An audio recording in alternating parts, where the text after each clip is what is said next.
Eagles. Eagles.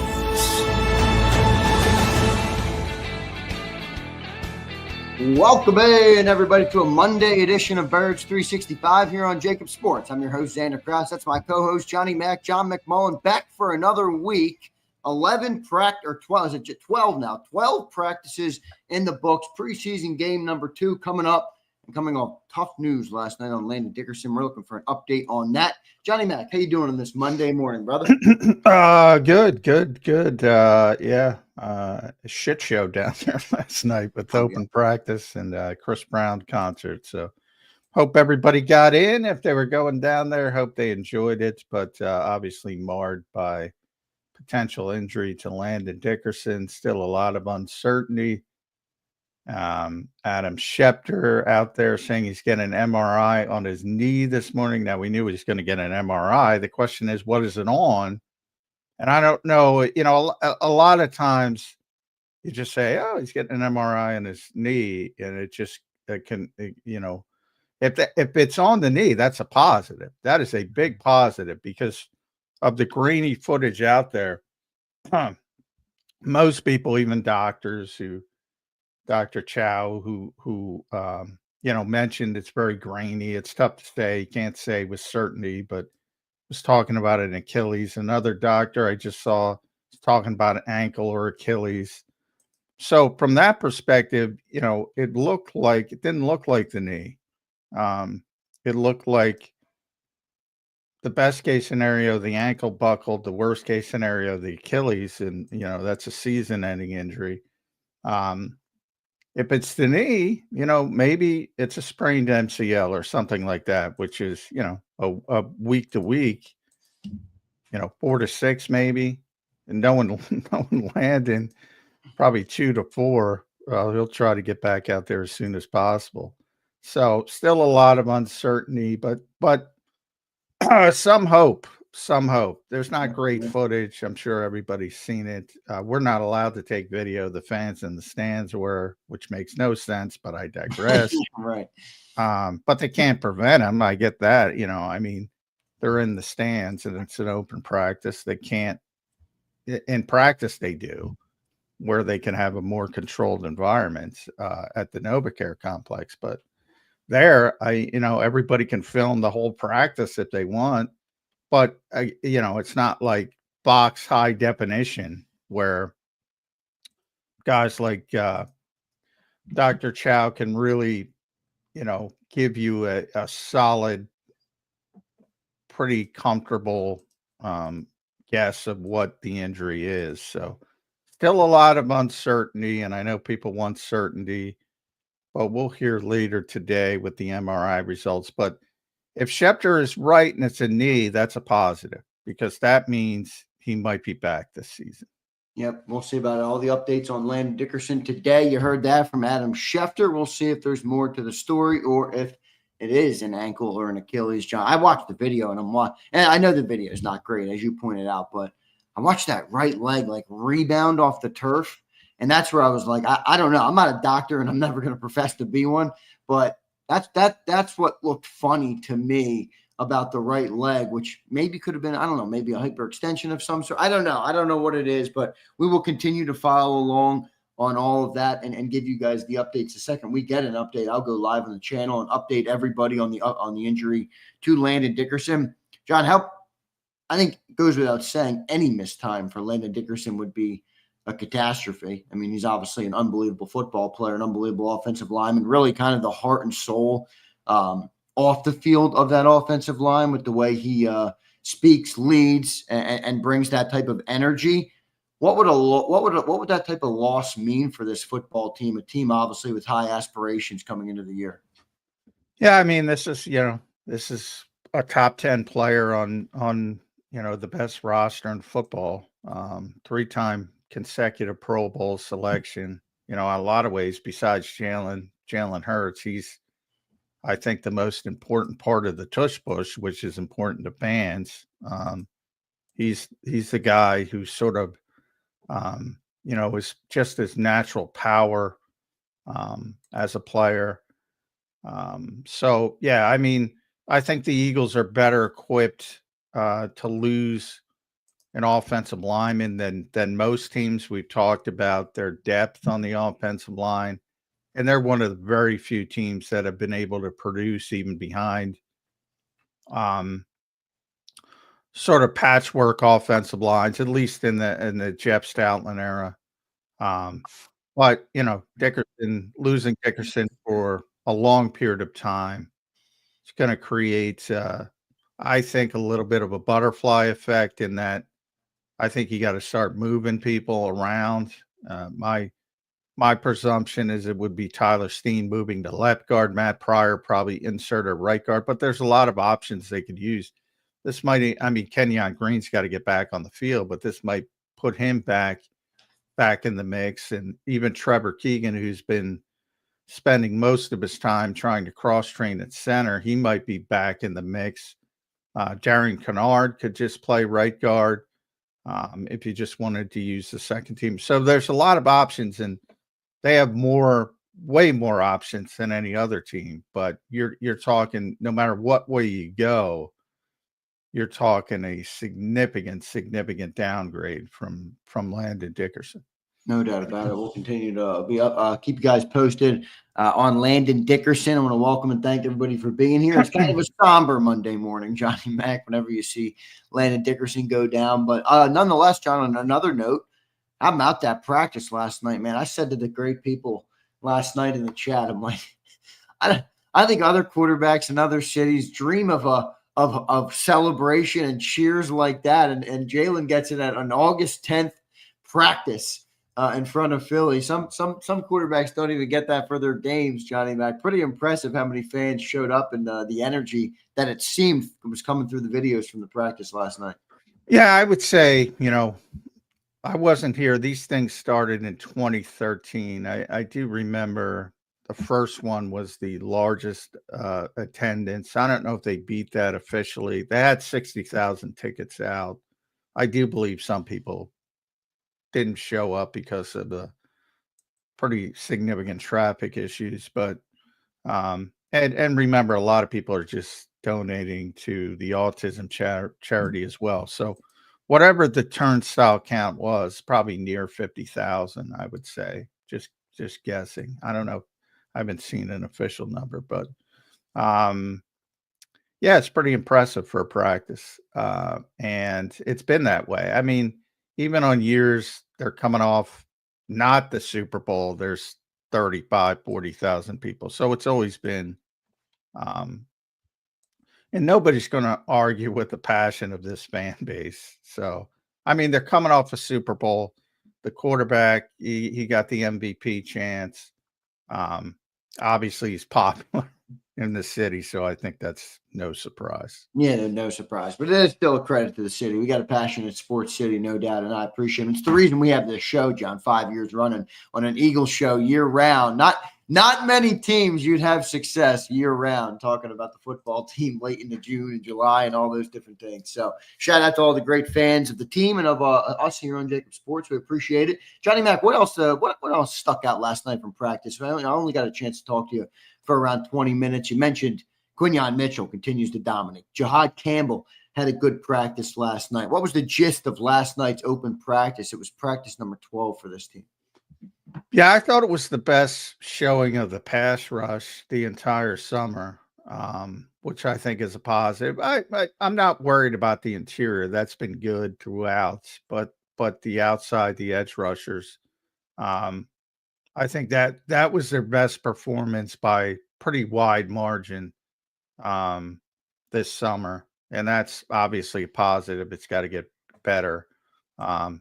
Josh Uche showing up again. He's been, at this point, I would say, significantly better than Azeez Ojulari. So he seems to be settling in as the number 3 guy from at least a meritocracy standpoint. We'll see if the contracts come into it. But, at this stage, I got to believe Ojulari's on the bubble because you could argue the big O, the middle-sized O,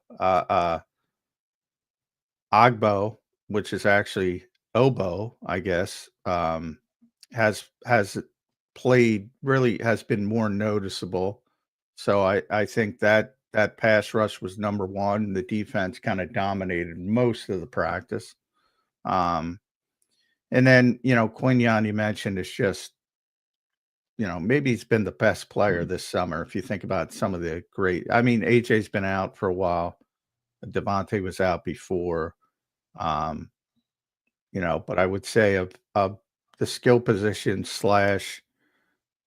defense, back seven people on defense, I'd say Quinyon Mitchell's been the best Eagle, and he continues. Jacorian Bennett's already getting some first team reps, although hasn't, been that impressive. So he joins that group. I'm a little bit surprised because they don't seem to want to give Eli Ricks many first team reps. So I guess they don't believe in him to get in that competition. So right now, I think it's going to start to morph into Keely Ringo versus Jacorian Bennett rather than Keely Ringo versus Adoree Jackson. But that's just my speculation. How did Jacorian, you said first team, nothing special from him out there. Who did he go up against? What were kind of walk us through what you saw from him on the first team? Well, late in the practice, he got really worked over by Taylor Morin, who's an undrafted rookie, little inside out routes with tremendous short area quickness that he has in the red zone.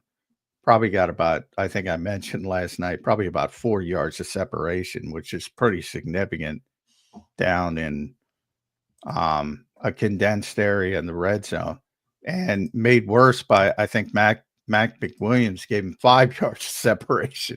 So Taylor had a nice practice, especially late. And that's one of those guys that's sneaky tough to deal with because, again, working from the slot, everybody's looking for the next Wes Welk or Julian Edelman. I'm not saying he's that, but he's got that short area quickness that just people find really, really difficult to deal with. So, it's one rep. It's not that big of a deal, but, for a guy who's going to come in as the savior, I would say it's not a positive rep, to say the least. Yeah, we'll see on Jacorian Bennett. Nobody sees in that job right now.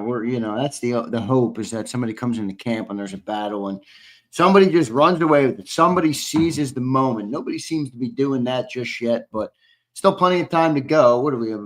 20-something days away, 24 days away from the opener. So still some time to go, but that's probably, I'd say, the biggest, at least open spot on the team right now. Safety looks like it's going to be Sidney Brown, at least to start.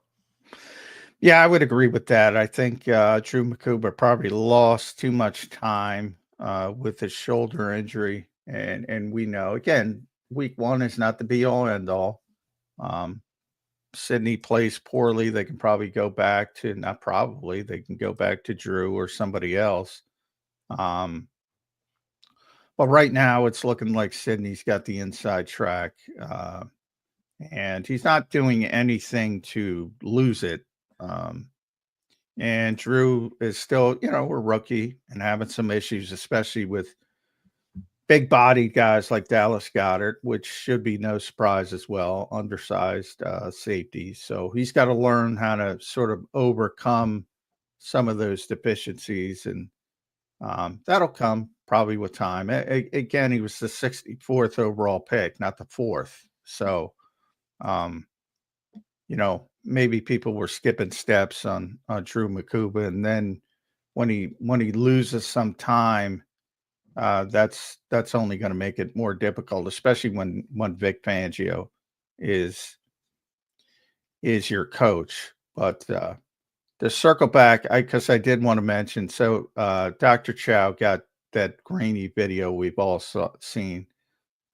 Thanks for the video. Limited grainy distance, one angle. Can't make the 95% call, but worried for the dreaded A injury, which is obviously Achilles. And the fact that Schefter reported it's an MRI on the knee, again, if correct, that's positive. That's positive. Now, it might be a torn ACL, but they can usually, that's like 99% on the field. They know when you tear your ACL. So that's, more likely you're talking about sprained MCL, LCL, even PCL, which is more difficult, but best case scenario, bone bruise, something like that. And none of those have the potential to be season ending. So that's why I say the MRI on the knee, if correct, that's positive. Yeah, that's very positive. We'll continue to update everybody on that. David Chow puts that out, obviously. So, I mean, if Chow says that, you know that nobody really knows just yet. But that's why that Schefter report is interesting. If it's on the knee, looked to me like it was lower, but I don't know. I don't know. Yeah, the video will make you look at ankle or Achilles. I mean, that's that. But again, it's great. That's what he said. It's grainy. It's not, again, box high definition. It's not great video, so it's difficult to gauge. What I can say, being there and looking at the aftermath, is the immediate reaction of Jordan Mailata was pretty upset.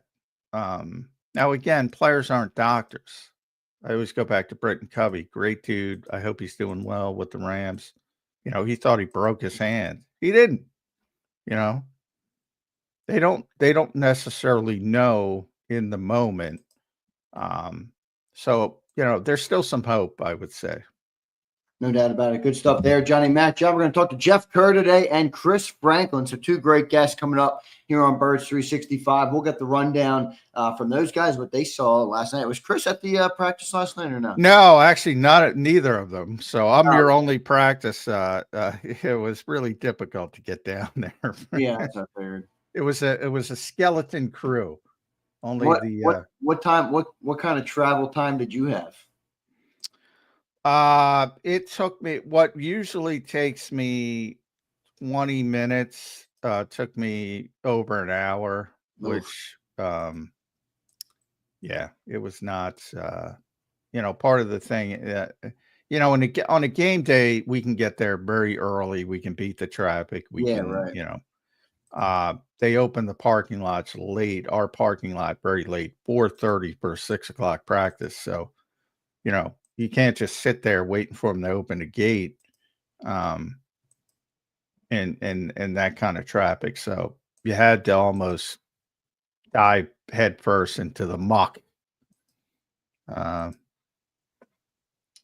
it was muck. Yeah.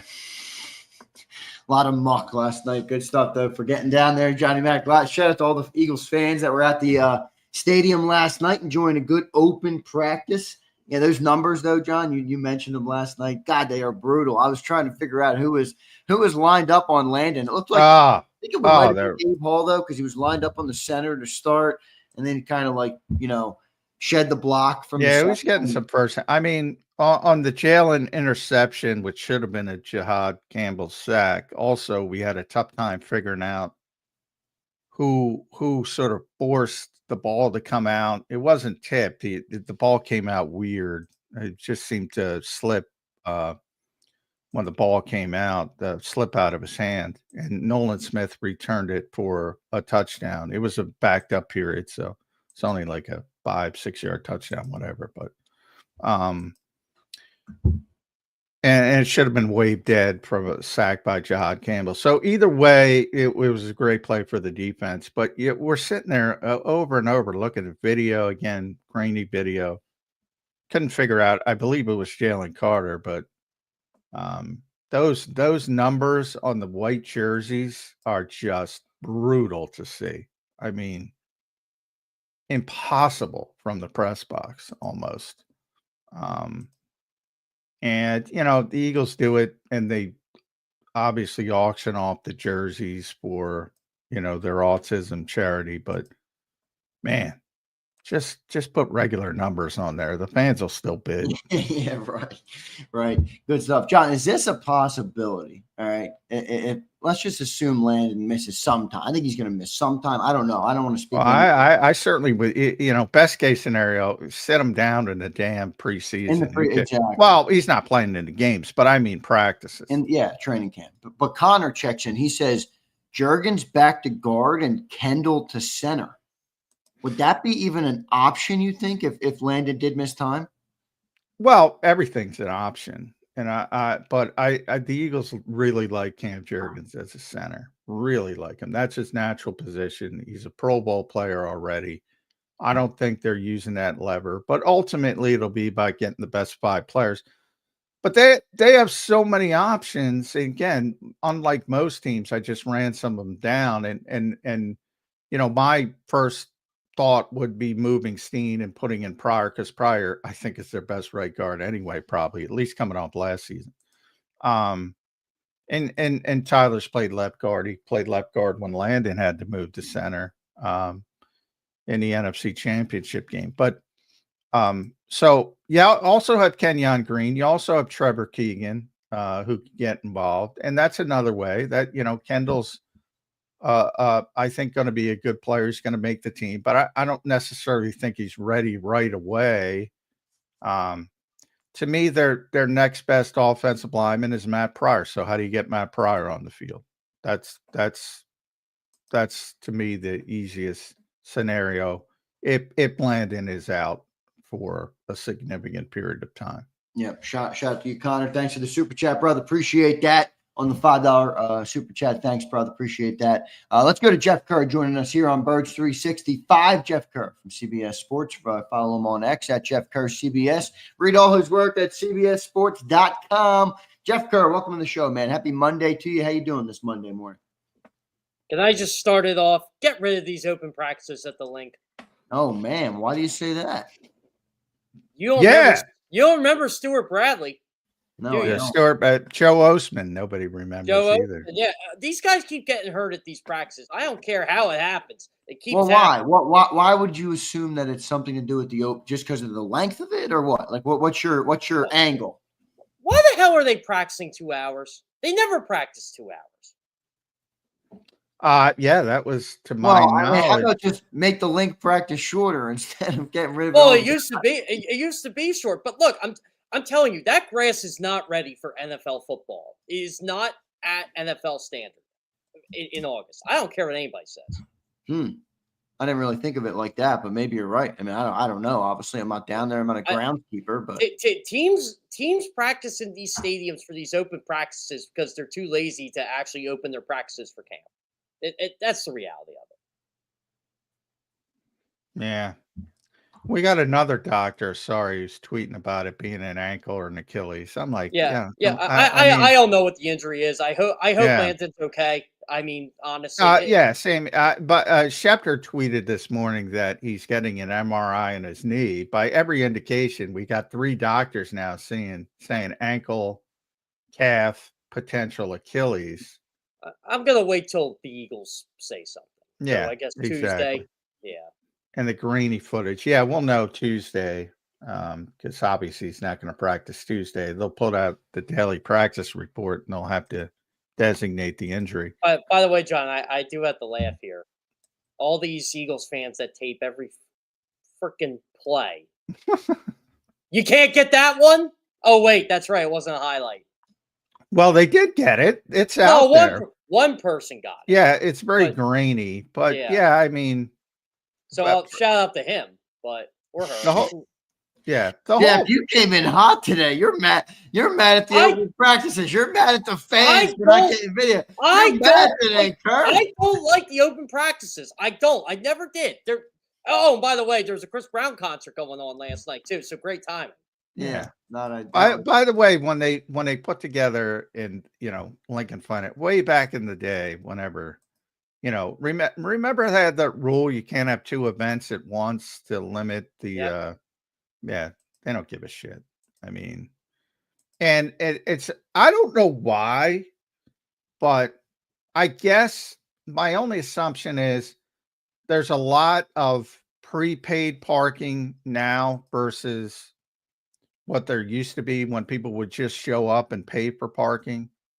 And I notice every year in the season opener, whenever it is for the Eagles this year, it'll be Dallas, obviously, on Thursday night. There's a bunch of people who have no idea they can't go to certain parking lots. And you have them turning around and trying to get. It's just an That's what absolute. creates the mess, honestly. Yeah. But shout out to the Eagles, though. When you're making that much money for the Autism Foundation, you know, you deserve a pound of back. I mean, Yeah, well, I it's mean worth the it. charity part of it, but you know, if you're a long-term football fan, and obviously for Eagles fans, they remember Lehigh, and even older Eagles fans, even more, you know, Westchester, when it was free and you can really get The real access. yeah, somewhat real access, get close to the players. It was a fun day for fans, I think far funner than something like this. So I'll That's what give them credit for the charity because they could just cash gouge people and take the money themselves. So I'm glad they give it to charity, but I still don't like it compared to what it's. You should have some open access for the fans. And I'm not. Hey, I always get crap for being, you know, a curmudgeon, but I mean they deserve something. Yeah. And I like to point this out to a lot of people, especially the younger generation. I know I'm sounding old. I'm only in my 30s. I became an Eagles fan growing up because I got to go to Lehigh, because I got to see that access that I don't get anymore. So when people tell me that open practice at the link is great, I'm like, no, it's a joke. It's a literal joke compared to Lehigh. That's yeah, just the way I well, feel. yeah.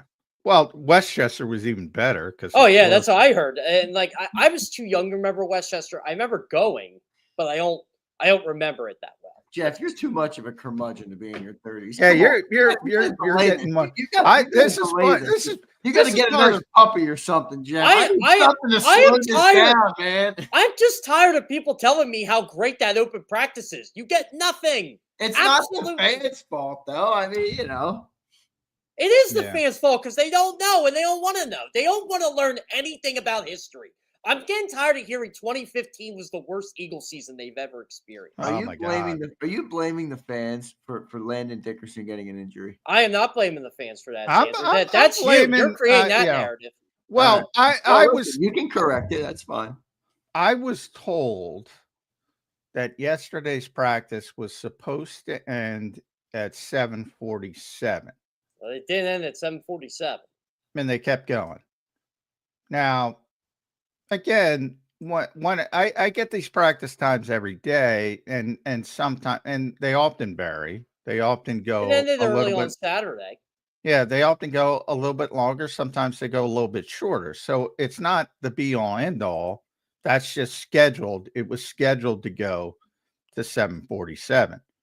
So, you know, I think because so many fans showed up, they probably wanted to give them a little bit more, and they went a little bit more, and that's when Landon got hurt. So, And that's the issue. It's, again, not the fans' fault. It's not anybody's fault. I just don't understand why you never have 2-hour practices. All of a sudden, you have a 2-hour practice. It's Well, well, it ended up being 2:10. I'd rather you just stick to what you do. You know, I don't think you need I agree with you. But Yeah. that I can agree with. But I'm not going to Well, go. and again, it's not rare for it not to end exactly when it's supposed to. But Yeah, I think last year, John, they went a little longer, didn't they? I think you remember. I think I remember you saying. Did like, it to go give the longer fans a last year? show. yeah, I don't remember. I remember in the moment, but you Yeah. know, you know, 7:47, and remember, as part of that, they went to about 8:10. Part of that was there was some time that, you know, Landon was on the field to get him off. So you're probably talking real time, only 10, you know, 10, 12 more minutes. But It's just a shame that happened because it ruined what seemed to be a really cool night for a lot of people. yeah, and I think there's some positivity going on here. I mean, you know, it's not 100% he's out for the season. I think there's avenues, as we talked about, you know, if it's the knee, you know. But I will say Jordan Mailata wasn't happy in the moment. I wouldn't be happy in the moment either. That's your all-pro left guard. That's kind of why I was wondering. Like a lot of people were speculating a sprained ankle, and I was like, I don't know. I feel like if Mailata was next to him and evidently talked to him or helped him off the field, I would assume they exchanged some words. do you think he'd be that mad? I don't know. I feel like Landon would have known if he twisted an ankle or something. I mean, that was my. it's like the Phillies losing JT Realmuto. You just can't replace a guy like that, no matter how much you try. No, and this is, we part of winning a Super Bowl is luck. People don't like to admit it, but people in the industry don't like to admit it. But number one, you got to be healthy for the most part. And the Eagles had, I believe they had all 22 starters for the Super Bowl. Is that correct, Chef? You're the stat guy. Yeah, I believe they all were healthy. I believe everybody was healthy, even though guys were battling stuff like Cam Jordan with his back. Yeah. He played. And Landon with his knee. Landon probably shouldn't have been playing, but they all played. They've had a tremendous run of injury luck. And I say partial, because they do a lot of things to manage guys. And so that's part of it as well. But sometimes you just get hurt. Yeah. And that's like my thing right now. Like, yeah, Landon Dickerson could have easily injured this at NovaCare too. Oh, yeah. But I mean, but he didn't. tore his ACL in practice at NovaCare. Yeah. I mean, it's happens. Football. Yeah. It's a violent game, and unfortunately, things happen. It's just, and I'm not saying it could have been prevented, couldn't have been prevented, but it's just one of those things where a lot of these freak injuries always seem to happen on these open practices or these fright nights, and I don't know. Fright nights. Remember when it was called Fright Night? Fright Night. Yeah. Yeah, I think it was Blight Night, not Bright Night. Yeah, it should be, I called it Fright. I remember it should be Bright Night. I remember when they made this big deal. We got 2 open practices at the link. Come down. I'm like, yeah, you used to have 20 open practices the year before. Yeah. Wow. But people are short attention spans and don't pay attention. Yeah, I mean, there's players don't like playing at MetLife Stadium. There's a bunch of fields, and one of the issues is the World Cup's going to be at MetLife Stadium. Yeah.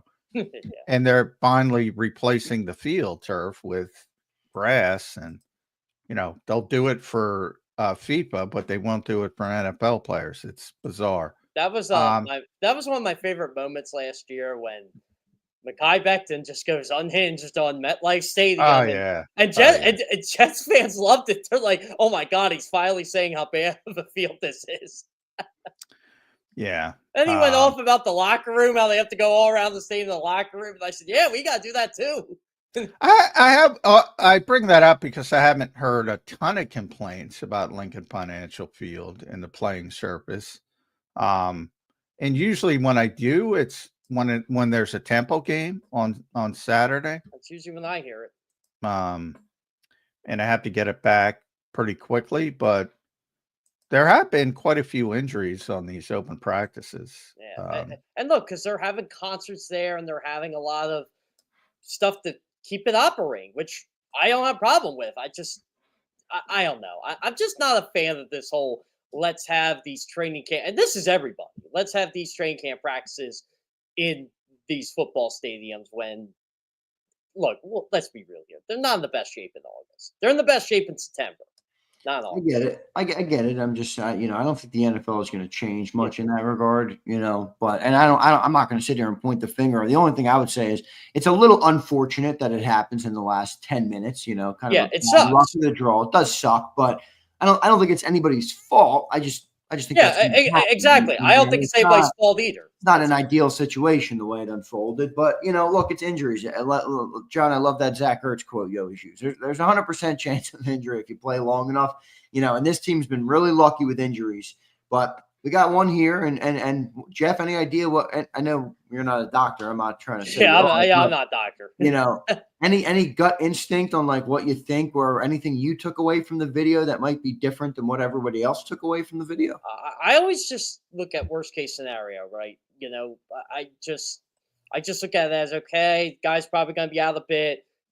What's the contingency plan? And I'll wait till the actual injury unfolds because right. There are injuries that I thought would take 3 or 4 weeks, and it's 2 weeks or whatever. I mean, I don't know how long he's going to be out, but I'm starting to think, well, does Kenyon Green go to left guard now? Does Tyler Steen go to left guard and Matt Pryor go to right guard. That's what I mean, luckily the Eagles are deep enough on the offensive line that it affects them, but it doesn't affect them as much as it would another team. But you're still losing an all-pro left guard, who's one of the best players on the pound for pound. I still say Landon Dickerson's one of the 10 best players on the team. Oh yeah. Yeah. I ripped Ed Kratz because he had him too low on his top 25 list. Yeah. I think I had Landon at number 6 overall. And I might have lowballed him. You could argue his top 5. Yeah, I mean, he's a stud. And it's a shame to lose a guy because I like Landon a lot. I like talking to him. He's just one of those humble dudes that just, I mean, honestly, he's one of those guys. He puts his pail down and goes to work every single day and doesn't care if he gets credit or not. He knows how respected he is amongst that team, amongst his peers. And I mean, it's like you said, John, injuries happen. They've been fortunate to not have them as frequently the last couple of years. Yeah. And we'll see. There's still hope. So that's why I always say it's hard to repeat. Yeah, it's very well. This is the key reason is always injuries. That's number one. And the Eagles are better, as you said, they're better prepared than most teams to persevere. But make no mistake about it, if they don't have Landon Dickerson, they're not nearly as good on the offensive line. And I say this all as many good players as the Eagles have, and they have a ton of them. The number one strength on this team remains the offensive line. Number one. I don't care if you like your skill position players. I don't care about Jalen. I don't care about Saquon. I don't care about Jalen Carter. The number one strength on this team is the offensive line. And it is no longer the number one strength if you lose Landon Dickerson or any of the other big four. But that's what fuels this team, the offensive line. And you're losing what I think, if he's not the best left guard, he's certainly in the top 2 or 3. I mean, they paid him 2 years ago like he's the best left guard. And you know, it would be a significant loss. And they'll still be very good with Steen and Matt Pryor if that's the way they go, but not nearly as good as they are with Landon Dickerson. It's just unfortunate, and hopefully it's not a season ender.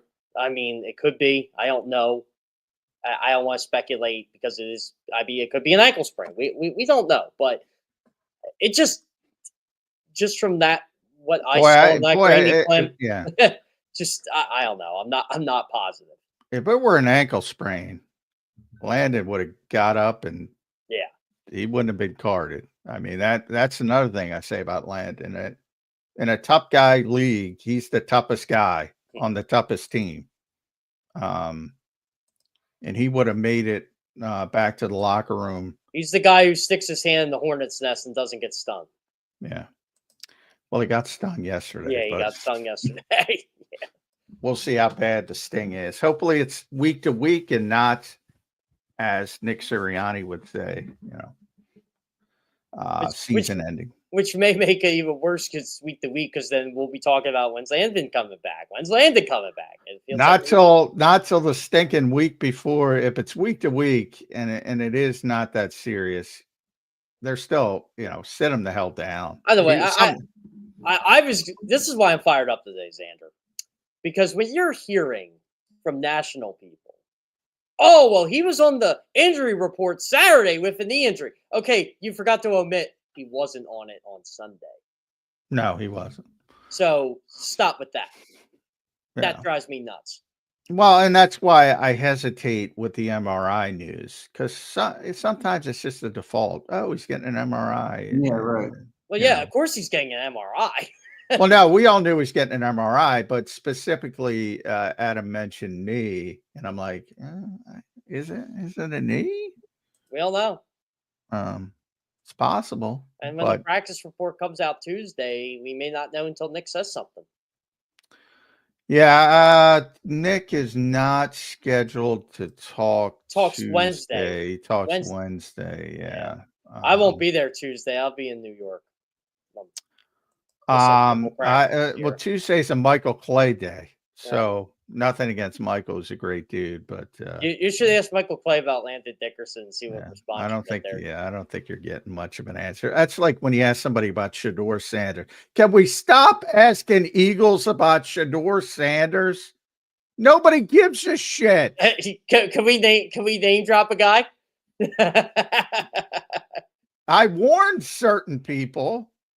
Nobody gives it. Why would they give a shit about Shador Sanders? You know, what I'm really looking forward to in this joint practice, I want to see how Shador Sanders goes against first team players, not fourth team players. I've already predicted, Jeff. There's going to be a lot of hype after those practices because the Eagles defense is going to look so good. Yes, they will. And by the way, Joe Flacco's starting week 1 in Cleveland. Yes. Yeah. Barring injury. Book it. Oh, I agree with you. I was almost going to put in my preseason reactions today. I'm saving them for next week. Joe Flacco's the starter week 1. Let's not even go there. So anyway, yeah, but nobody cares about Shador Sanders. Nobody in Philadelphia. And they should. No. Why would they? They're not preparing. They're not game planning. But anyway, I say that because you're going to see a million Shador Sanders. It's weird to me. Like, I get it from the Cleveland people. Yeah. Well, Cleveland's got a quarterback competition. They got like 6 quarterbacks on their roster. Yeah, it's ridiculous. And they got to keep 4 of them. Well, they don't have to keep Kenny. Kenny's got to get healthy. I feel like I always have to do my 5 teams that are going to suck this year, which does really well, by the way, because people don't want to admit that their team sucks. I think this is going to be the easiest year to pick the 5. At least 4 of them. Yeah, we'll see. I'm going out on a limb with one of them this year. Oh, by the way, oh boy, should I even bring this up? Go ahead. Mike Sando put out his annual quarterback tiers. 50 scouts and executives putting the quarterbacks into tiers. Jalen Hurts tier 2, tied for 9th overall, which is very similar to Jeremy Fowler's because Jeremy does it, but Mike's been doing it for a lot longer. Yeah, but because he's talking to, let me say this, Jeff, because he's talking to coaches and executives, and I say this, and I hope people listen. A lot of teams in this league do not want to play the way the Eagles play. A, because they can't, because they won't invest years into the offensive line. So they're looking for more traditional quarterback play, and that's why he gets pushed down the board. For Jalen Hurts, Philadelphia is a perfect situation and vice versa. All right. Not everybody plays the way the Eagles play. That's why he finishes. And by the way, it's eerily similar, 9th on these lists. That's why. Because you're talking to other coaches and other executives from other teams. And they say, well, I can't win with that. I can't win that way. So I'd rather have Joe Burrow or Lamar Jackson or et cetera. Or Justin Herbert. Oh, don't bring that name up. I love Justin Herbert. I've talked to Justin Herbert plenty of times over the years. Justin was 7. Yeah. Jaden Daniels was 6. I'm doing it out of the top 5. I'm going to say this right now. Someone who loves Jaden Daniels and thinks Jaden Daniels is going to be a stud for 10, 15 years. I am so sick and tired of Jaden Daniels getting the love he's getting for winning games at the buzzer. Yeah, it's figure it out, guys. He's a good quarterback, but it's a little. The Commanders won 6 games in the final 10 seconds last year. Yeah, give me a break. Matthew Stafford was in tier 1, which again I don't agree with. Great I don't player. agree with that either. Yeah. But they had 5 in tier 1. I'm telling you guys, the top 4 is obvious, but number 5 was Matthew these execs cannot admit they missed. They cannot admit they missed. They're all first-round picks up there because they have to keep their grain, their bread butter. Just say that. Lamar was 32, so technically he's a first-round pick, but nobody's got a fucking problem admitting Lamar Jackson's great. I don't agree with. I think it's because who could play the way the Eagles play? Give me another team. Baltimore's the closest. The Falcons tried it a couple of years ago when they didn't have a quarterback, but they didn't have a quarterback. That's why they did it. And then they changed everything around when Zach Robinson got there. So, yeah, but no, I agree. Baltimore's the closest. And and they win a lot of games too. They just don't. Yeah, they do. They could probably benefit more from playing more like the Eagles. I would love. Yeah, but even Baltimore, they have the quarterback and they have the running back, and their offensive line has been it's been better in the past. It's actually been downgraded a bit over. But you know what, John? They're investing in it though, like the Eagles do. They're spending. Well, yeah. I mean, John Harbaugh learned here. I mean, it all stems to Andy Reid, and that's where John learned. So, I mean, Baltimore operates very similarly to the Eagles. Have been doing it for years. Also, the Chiefs fixed their biggest hole from last season. Josh Evans is going to be a stud. Well, he's got to be better than what they had last year. Well, they had Joe. I'll tell you what. Playing at left tackle. I'll tell you what. The Eagles broke me on Patrick Mahomes. I'm like, I'm not putting. He was tied for number one with Joe Burrow. I'm not putting him ahead of Joe Burrow anymore. Joe Burrow's a stud. Yeah, oh my God! We saw that Thursday night. I don't care who he was playing. I mean, Joe Burrow is just he's operating at a higher level than everybody else. It was actually kind of laughable, Joe Burrow just kind of teasing Keely Ringo and Latore Jackson on Thursday night. Yeah, well, it helps you when you have Chase too. But but he's always had Chase. I think it was Chase Daniel. It might have been Dan Orlovsky, one of the quarterback guys. Put out a video of his mechanics. I mean, the dude's mechanics are insane. Yeah. It's like shoulders stay on the same plane. Like they don't move. He does everything you want a quarterback to do. He's like your prototypical quarterback. Yeah, he really is. I mean, I feel bad for him. His defense is Swiss cheese. Tanner McKee just torched it. I can't imagine what's going to happen. Offensive line is still shit. And that's the part why I say quarterback evaluation is broken. Not everybody plays with the same supporting cast. So that's why, guys can be more valued, which people understand that every other position, they understand that. Like Myles Garrett's coming in. I say it all the time. Myles Garrett's on a terrible team last year. Everybody knows he's fucking great. I don't know why it changes for one position, but it always changes. But I shouldn't have brought that up. You know why? Because wins and losses aren't a pass rusher stat.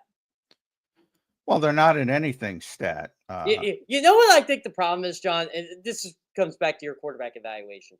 People love to over-criticize the guy who touches the ball every play.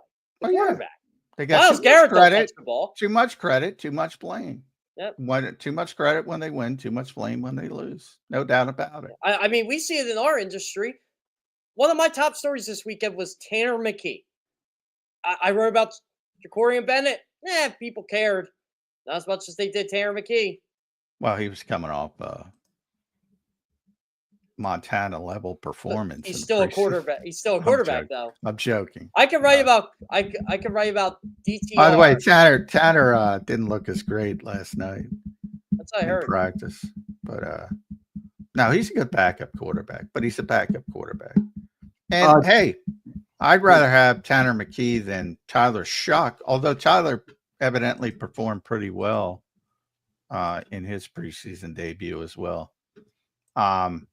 I would put Tanner McKee in the bottom sort of 5 starters in the NFL. I think he belongs there. I say he's a top 32 quarterback. I'll stand by that. Yeah. But anyway, I digress. Quinyon Mitchell. Oh my God, this guy. I've never seen Devontae Smith blanketed like I saw last night. Yeah, who's the fool that said Quinyon Mitchell's overrated this offseason? I'd like to have a conversation about that. Well, I don't know, but I mean he has played he has played. Obviously he was great as a rookie, but he has played significantly better it's just practice, but he has as a rookie where he was good. But I would often point out Slay was the guy. I mean, Slay was the cornerback one. Now he's the cornerback one, and he's playing even better, which I did not expect. I admit. I didn't think he'd take a step back, but I thought maybe he'd have his, and he still will at some point because that's what happens. But he's pretty good. I mean, I've never seen Devontae Smith struggle so much trying to get open. Ever. Do you imagine what Quinyon Mitchell's going to do to Shedeur Sanders this week? Oh God, I can't wait. I'm telling you, I cannot wait till this guy. Well, I hope everybody, NFL defenses. I hope everybody heard my prediction. The Eagles defense is going to get a lot of positive press on Wednesday and Thursday. So take that with a grain of salt, is all I'm saying. Take that with a grain of salt, because what's coming in is not impressive at the quarterback position. Yeah, this isn't the Cleveland Browns team that I saw in the joint practices 2 years ago. It just decided to just say it. They're a playoff team, and I got laughed at, and they ended up being a playoff. Not the way I thought they'd be a playoff team, but they were a playoff team that year. This team will not be a playoff. They are going to be one of the worst teams in the NFL. Book it. I think the defense will be pretty good, though. Well, yeah, but unfortunately, you need to score. Well, yeah, you do. They have to win some 14-10 games, and that's difficult to do in the NFL. But, every once in a while, Joe Flacco is the type of guy. He'll have, at this stage of his career, he'll have a couple big games. And I don't know how long he'll stay healthy, but he can still sling it when he gets going. Or how long they turn the page on him. Well, who they turning the page to? Well, you know how it Gabriel, is. Shedeur Sanders. Well, we were dumb enough to draft him in the 3rd round because we liked his tape of the spread offense against Penn State. Yeah, see, I did my Penn State reference. Hey, today. there we go. I'm telling you, that's how Sam Darnold got drafted, because of that Rose Bowl game where Penn State's playing 10 yards off the ball. Come on. Oh, come on. Your hatred of your love of Penn State and your hatred of Penn State. Penn State's got one.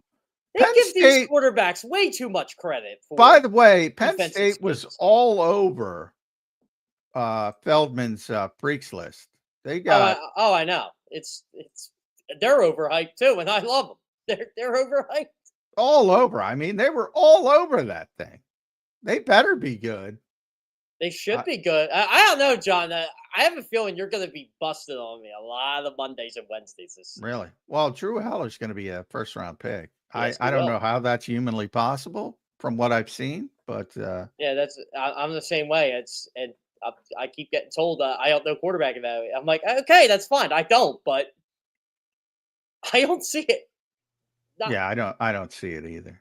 But maybe he plays well, and all you need is that finish strongly. And I'll say this: he's got the running backs, the offensive line, and the receivers to have a huge year. All right, enough Penn State talk. You got us into it. You always do it. You and Penn State. Hey, by the way, Tariq Castro Fields had a nice little day on the 3rd team. Yes, he's had a good training camp. Another Penn State guy. By the way, weren't you the one who brought up the Penn State question the other day at training camp practice? Stole my thunder, McMullen. What question was it? Oh, I asked Saquon. What did I ask Saquon? It was Penn State related. I don't think it was Penn State related.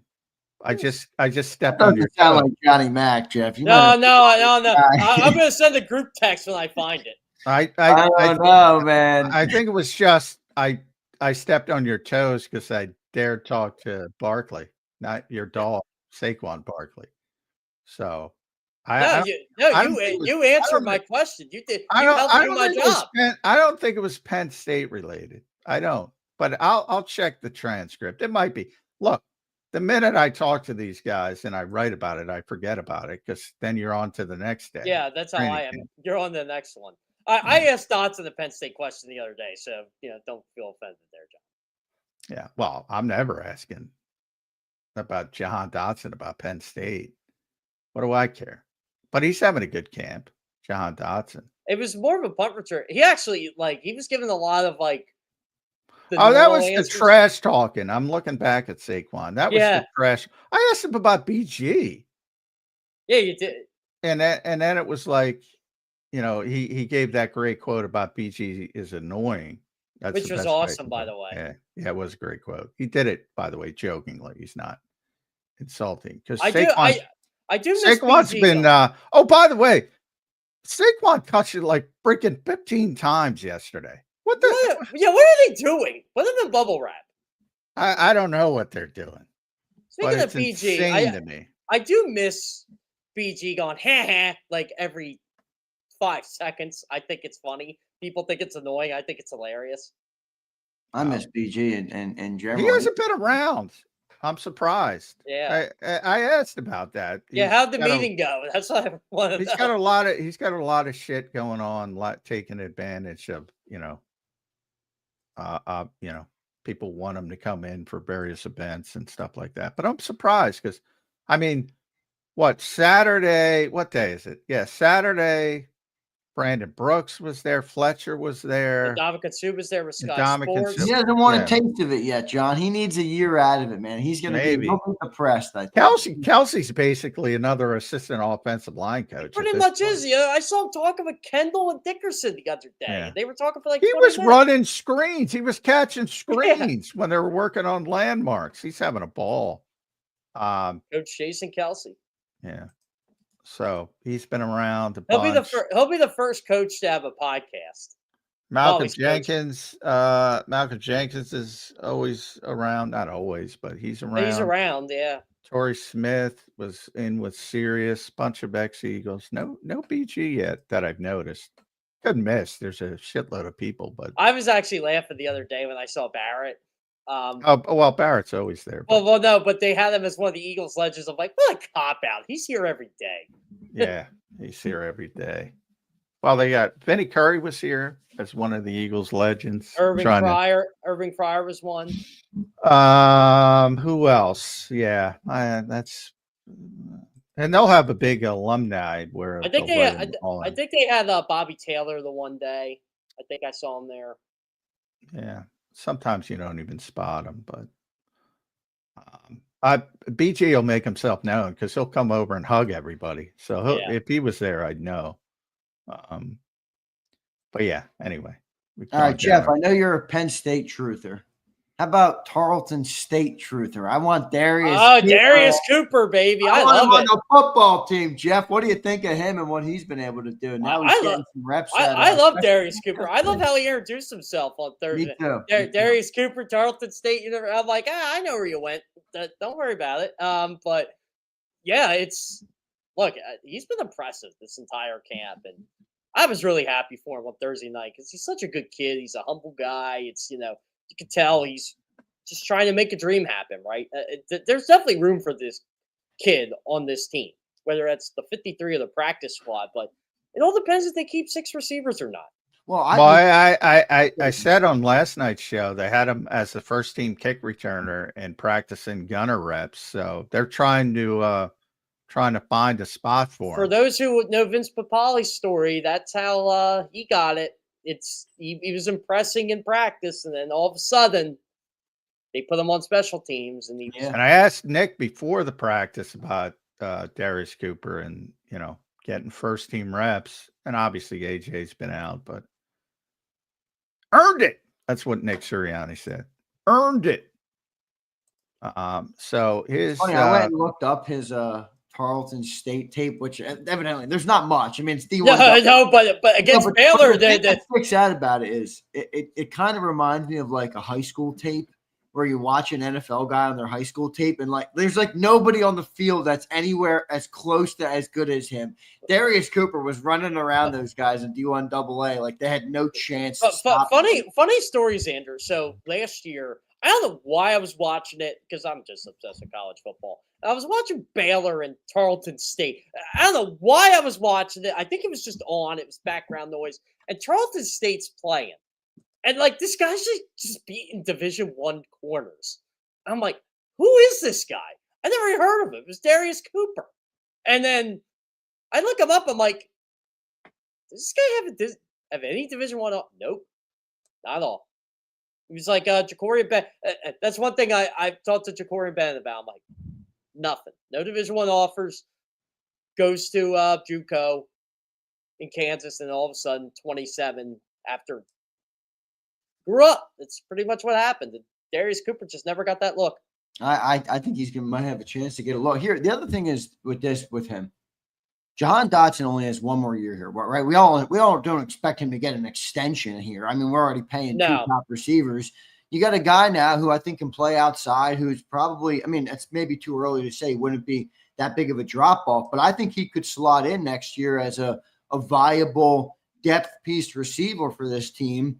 You know, and you got him under contract for a couple more years. I think. And you know what? No, it's like what Vic Fangio have said about Gabe Hall. Like, that's what the practice squad is for. It's true. I think if he goes to practice squad, he's going to get picked up. I don't know. I mean, we go through this every year. Yeah, Thomas Booker was on the practice squad the whole year, and no one picked him up. You know, to put him on the 53. Remember, guys around the NFL are working with their own players, their own young players, and they've been working with them for a long time. And there's a lot of bad organizations, but there's a lot of good organizations, and they want to continue to work with those guys as opposed to bringing in somebody in that you're going to get. Remember, if you're claiming somebody, you got to put them on the 53. Yep. So that's why those waiver claims are overrated. Everybody, you're going to lose this guy, you're going to lose that guy. If you're really, really good, you might lose 2 or 3 players. And I mean, really, really good. And the Eagles are in that category where they could lose a couple players. But John, I want to ask you, do you think Sean Derek Powell makes this practice squad? You think he's earned it? I think Montrell Johnson does. How about, what's that other dude's name? Keelan Robinson? Robinson? Yeah. He had a decent preseason game. Yeah, he was like a 4th or 5th round pick of the Jaguars. He's more of a return guy than a running back. But I think they like Montrell Johnson a lot. Now, he's been hurt past couple of days, but he's got a much bigger upside just because, you know, he's bigger. He's a good receiver, went to Florida, got some juice. I think Montrell Johnson's the guy. Not that they can't keep 2, but they usually keep 1 running back. I think it's going to be Montrell Johnson. Yeah, it seems like he's the leader in the clubhouse. I am curious, though, Xander. I'm glad you asked about Cooper because I am curious, like, to see where he fits in all this and see if he progresses from that first preseason. Now, you got to remember, too, like, how much does this team want to play Tanner McKee the rest of the preseason? They know what they got. Yeah. Well, yeah, by the way, let's talk about quarterback 3 before we let you go. Dorian Thompson-Robinson, I mean, he's just outplaying. Yeah, he is. McCord. You know what? I didn't think I'd see that in June. No, I didn't either. But I still think long-term, I'd rather have Kyle McCord. But, you know, from the standpoint, I think the Eagles want to keep both. The problem is they're both subject to waivers. So to me, it comes down to how he thinks he can get through waivers. And I'm not sure he can get any of them through waivers. Because, Dorian Thompson-Robinson, like, as bad as he started NFL games. People value that. Yeah. But as I think it's more likely today to get McCord through than Dorian Thompson-Robinson. I would agree. Look, I think Kyle McCord is a good quarterback. I think he will be a solid NFL player. I'm not for what he is, right? But it's going to be hard. It's going to be hard to get him through. And remember, they had Will Grier on the practice squad, and the Cowboys signed Will Grier off brought him back. Now, they had a history with him, but Will Grier's not great. So if you have anybody, even if you get him on the practice squad and there's an injury somewhere, they're going to get pilfered. So it might be really difficult to keep all 4 for an entire season, but I'm sure the Eagles would want to. but that's again rich people problems with the Philadelphia Eagles. Jahad Campbell as well, best practice as a pro so far in the open practice. Now they got him blitzing. They got linebackers blitzing. Yeah. All of a sudden, Yeah. Only in the red zone though, or backed up. I think it's Bick's very smart, man. I still say that's going to be my hot take, even with the cornerback problems. If I had to put out a hot take, this defense is going to be a lot better than what we thought. Look, there's some optimism there. Campbell, who had his good practice the other night. Mitchell, obviously. I think Cooper DeJean, but there's also a lot of questions there, Jeff. Yeah, well, yeah, that's the thing, right? You know, you can't ignore cornerback too. Oh, by the way, Ja'Cory Ben's now starting to get first team reps. Yeah, that was. I did not see Azeez Ojulari last night. I don't think he's making this team. I asked people, was he there? And the numbers are tough to see, but I did not notice him. Azeez. Oh yeah, that's right. They had the lime green numbers. I always forget that.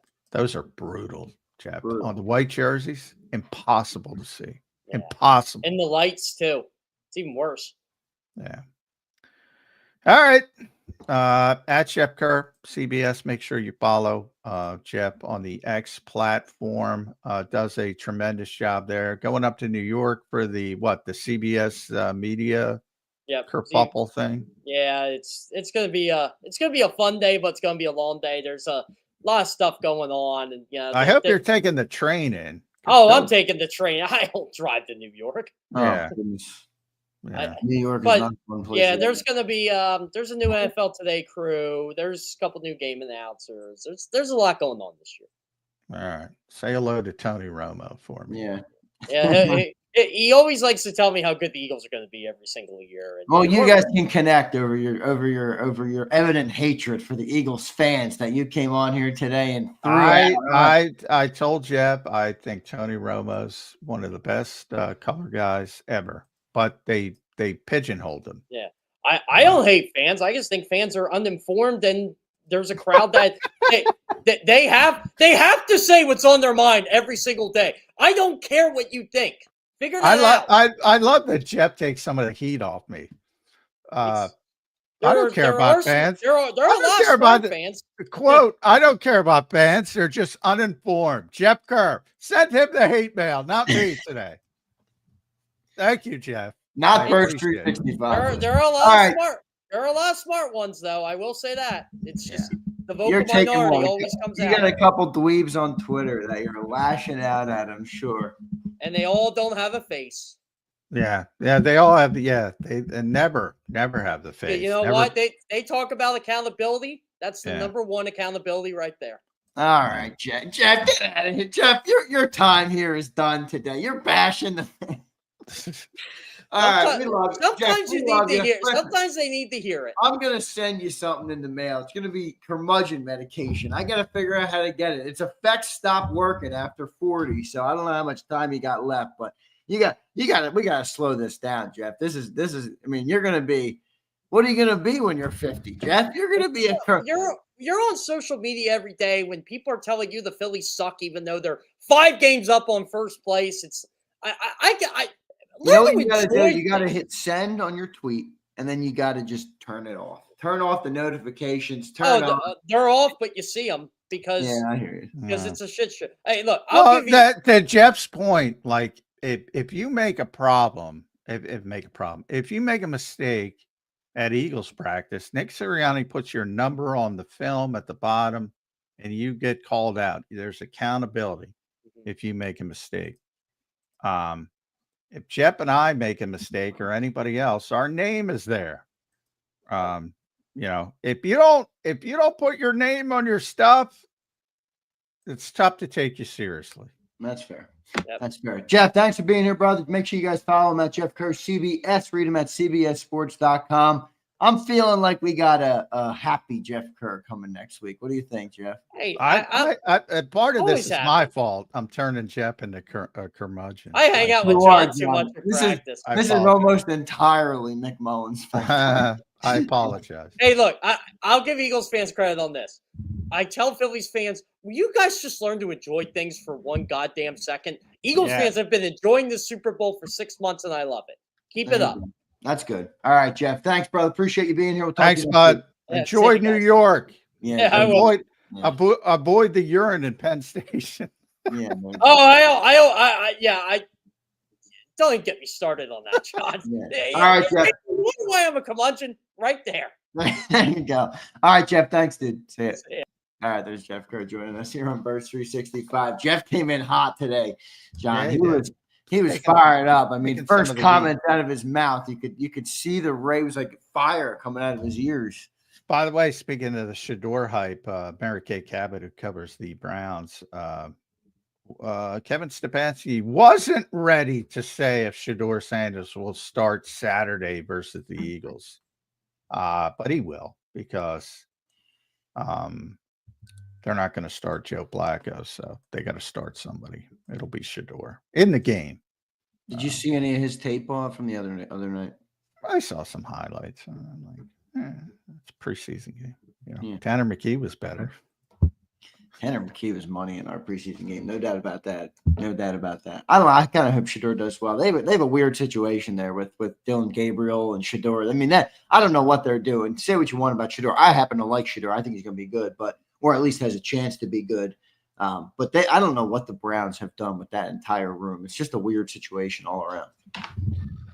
Yeah, well, they made a big mistake with Deshaun Watson. It didn't work out, and now they're in quarterback hell, and they got to take a bunch of shots. So, they have the veteran guys, Flacco and Pickett, and they got two young guys. So, it's the old take as many dart throws as you can. And maybe it's Shador, maybe it's Dylan Gabriel. It's probably somebody else down the road, but they gotta fix the quarterback position. It's tough in the NFL when you don't have a quarterback. And when you have four, that means you don't have a quarterback. Yeah. All right, John. Good stuff there. We got Chris Franklin coming up. I have a feeling Chris Franklin's going to be in a better mood, all right, than Jeff was this morning. Chris is always in a gleeful mood. Hopefully, he's sitting with the birds. Then we'll have I haven't ruined Chris yet. I'm trying, but I don't think Chris is ruinable. He's too good of a guy. He's a good guy. He's a happy dude. He's a good guy. He sees the good in things. I like Chris Franklin. We even talked to him a bit, so I'm excited to hear from Chris. Let's get to our first commercial break. And then we'll talk to Chris coming up next. So we'll talk to you guys more about what goes on. We'll give you guys more updates on Landon. Not much yet, other than what Adam Schefter tweeted out, that he's going to get an MRI on the knee. John kind of gave you the update on that at the start of the show. So we'll see what happens. Let's get to our commercial break. We'll be right back here on Birds 365. Welcome to the Jet Setters and the High Rollers, to the Shot Takers and the Tastemakers. Welcome to the Viewfinders, the Thrill Seekers, and the Night Owls. Welcome to everything you could possibly want on one 5-mile island. Welcome to the Wildwoods. Book your stay today. The following is a real testimonial from the father of a young injured victim. I didn't think she was going to make it. Major Perry's daughter was the victim of a horrific accident caused by someone else's negligence. If you don't find the right counselor, law firm that you're looking for, you will get lost in the wilderness. Badly injured? Call the Fritz and Bianculli Law Firm at 215-458-2222 and find out why they say, "We got this." In our hometown, we all look out for each other. We go the extra mile to lend a helping hand. We step up to keep our communities going strong. And at Independence Blue Cross, we're here to keep you going strong. We've been deeply rooted in our communities for more than 85 years. And that connection to members has earned us our spot as the #1 health insurer in the region. So while you look out for your neighbors, No IBX is always looking out for you. Your financial future is on the line. Are you ready for what's next? At Leone & Company Wealth Management, we help young professionals, business owners, and pre-retirees navigate the complexities of building and protecting wealth. For young professionals, we'll help you grow your wealth, plan for your future, and make the most of your hard-earned dollars. For business owners, we provide strategies to protect your company, manage risks, and create a lasting legacy for both your business and personal wealth. For pre-retirees, we'll design a plan to secure your retirement, ensuring you can live comfortably and confidently in your next chapter. Whether you're just starting out, managing a thriving business, or preparing for retirement, we're here to help you take control of your financial future. The first consultation is on us. Get the advice you need without the cost. Let's make your financial vision a reality. Take the next step. Scan the QR code to schedule your free consultation today. And of course, go Birds.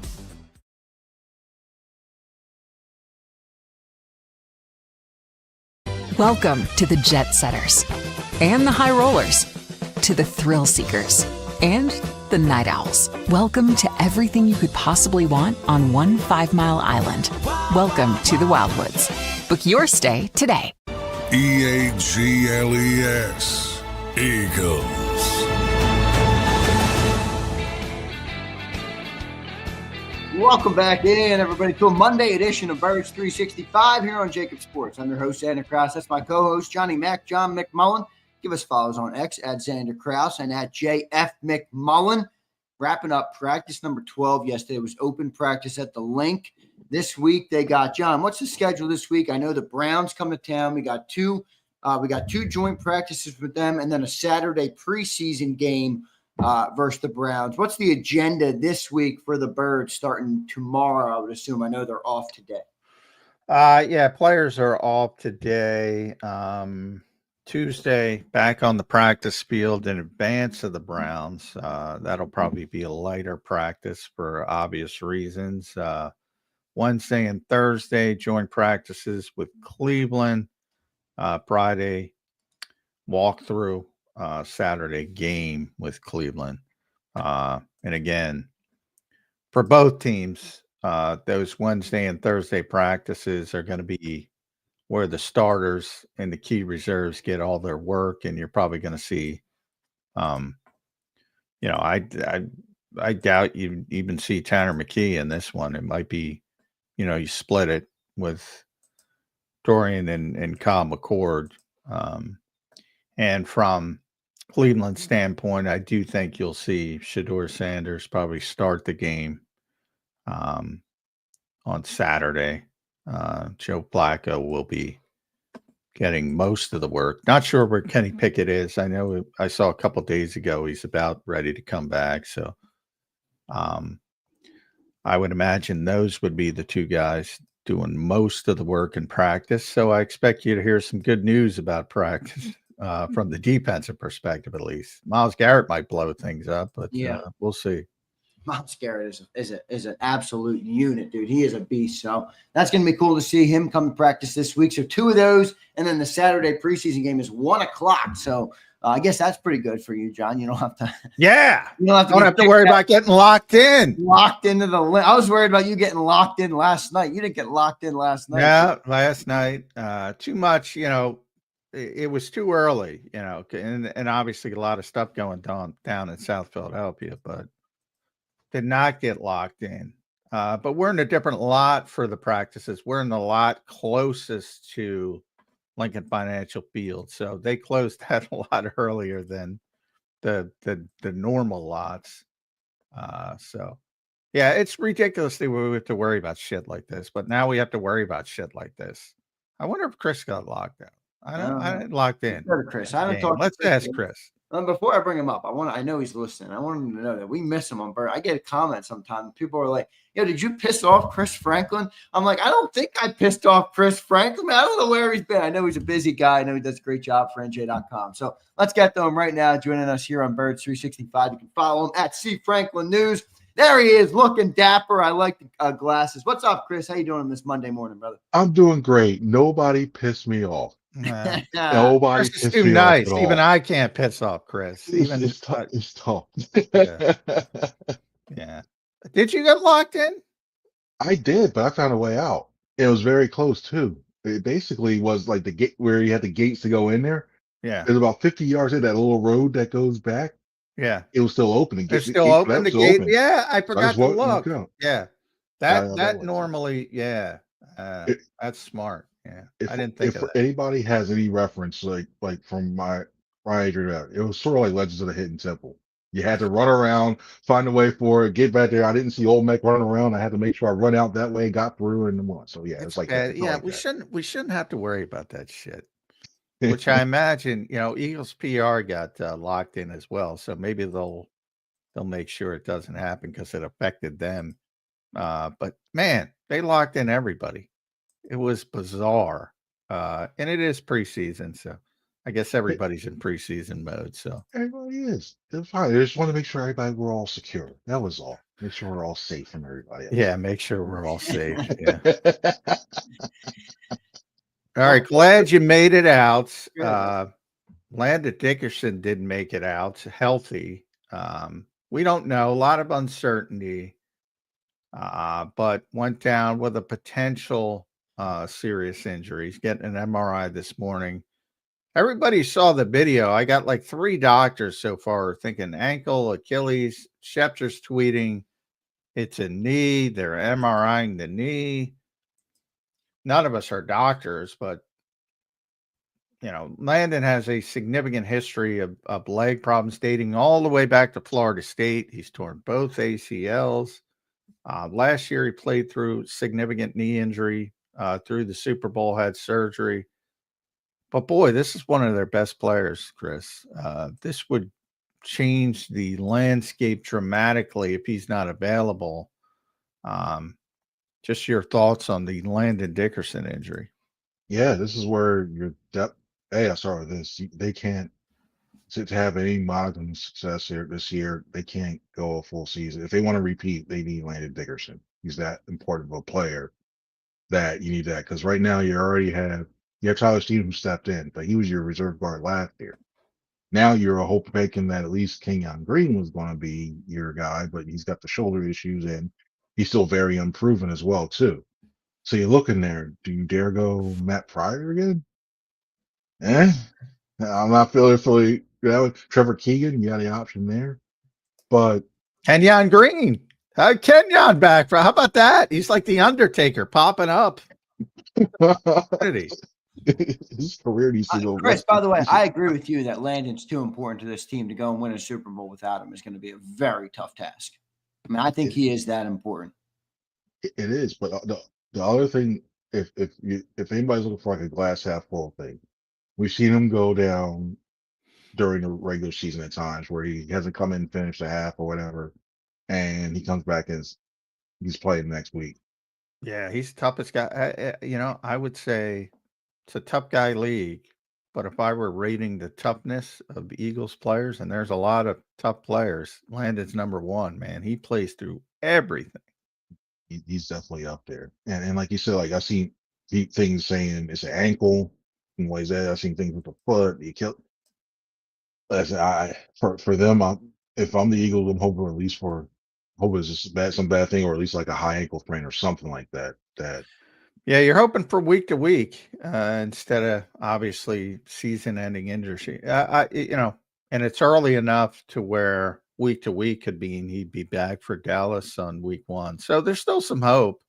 But anytime, I remember when Joe Osman got hurt on an open practice, Stuart Bradley, Jeff Kerr mentioned years ago, something about these open practices on the Lincoln Financial Field.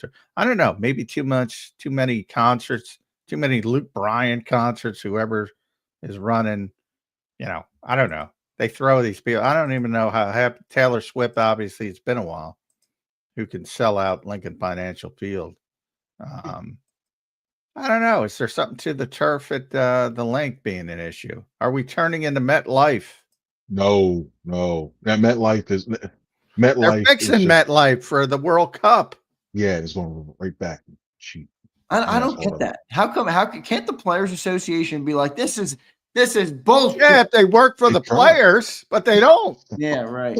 Or at strip clubs. You're right. So one thing I know they have. Sorry, I just got this image. Sorry, they did. The Players Association have brought it up. Players have brought it up themselves, and they continue to do that. Players are always complaining about MetLife. Yeah, it's always bottom line. It's both of them, both the Jets and Woody Johnson and John Mara. They split the cost. It's all about cost and the money and the upkeep, and kind of like, but they can give away $5 medium sodas a few years ago when they stink. So yeah, we don't want to worry about the player safety. So yeah, I love that. MetLife Fan Appreciation Day, free medium Pepsi. That's what it was. Fan appreciation. So bad. But no, we can't care about our players. No. We want to actually try to make money and try to go to the playoffs, and they make more money potentially. But nah. Let them get hurt, and we'll see what goes on there. But it's a soda because we stink. We're gonna be at MetLife for the Jets. Ugh. Preseason game 3. Oh, that's the final preseason. Yeah, game? that making that direct trek for week 3, the preseason. That's awful. That's awful. But we'll do our best. There's some positive coming out of that practice. I got to tell you, Chris, Quinyon Mitchell has been just amazing this summer. He wasn't the cornerback 1 last year. I think a lot of people don't understand. Slade was still that guy, and you say, well, he's got to take that step up, and I've never seen Quinyon Mitchell. I've never seen Devontae Smith have as much trouble getting open as when Quinyon Mitchell is on him. It's really impressive to watch. And he's been that way when AJ was healthy and Devontae was out. He traveled with AJ, and you can see them preparing him for that. He looks like an all-pro corner. That's a tall ask, but that's what he looks like in practice. How excited are you about Quinyon Mitchell in year 2? Yeah, I'm looking at you saw it as the season progressed. He did it early on when the Packers tested him last year, but the more and more you saw it, the more he's always been confident. We've seen him go back and forth with receivers stuff. Yeah, right. But he didn't have to process as much. He didn't have to think about, okay, what's my assignment? Okay, I have to go here. And the more and more he felt comfortable in doing that, you start to see that athleticism take over. And he had, just because he went to Toledo doesn't mean that he was like, okay, well, he's all of a sudden popped up. He had the opportunities to go to group of 5, group 4, whatever you call them. Not group 5, but Power 5, Power 4. I look at the fact that he's got the traits, knowing he's the guy, knowing that he had a full year of experience, knowing that he expected he's going to see a few of these receivers again. He's already got a book on them already, especially Terry McLaurin, which I think is going to watch again this year, but that's a whole other story. You look at them, he's getting that confidence, and you see it out.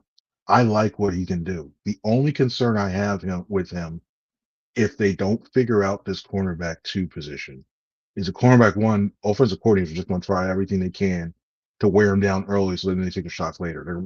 Maybe they have him, the guy who's going to try to go in motion, line up, go back and forth. Then you have the communication issues. Okay, you got to readjust because he's going inside, going in motion, and then the other guy. It sets up a potential for him to be worn down in the second halves of games, and then also later on in the season because he's doing so many motions and everything else. And that's the only concern I have for him. Other than that, if they get somebody who is solid enough, they don't need another all pro on the other side, which would be nice, but they don't need it. Just enough to somebody who can do their job, not to worry about being Isaiah Jenkins Jr. or whatever on the other side. You're good. And I think he can really shine in that one too. But this is where he's going to have to rely on that other guy, making sure there's somebody who's good enough to make sure they can stop and let him be the best of his abilities. And Jacorian Bennett has already been thrown into that mix, getting some first-team reps. You get the feeling it's going to turn into Ringo versus Jacorian Bennett now than Ringo versus Adoree Jackson. And by the way, I think Eli Ricks deserves some opportunity, but it doesn't seem like the Eagles feel that way. I don't know how much you know about Jacorian Bennett. He played about 800. A very similar profile to Isaiah Rodgers. A little bit undersized, but played well on the outside last year, but limited number of snaps. He can run. Is he going to be good enough?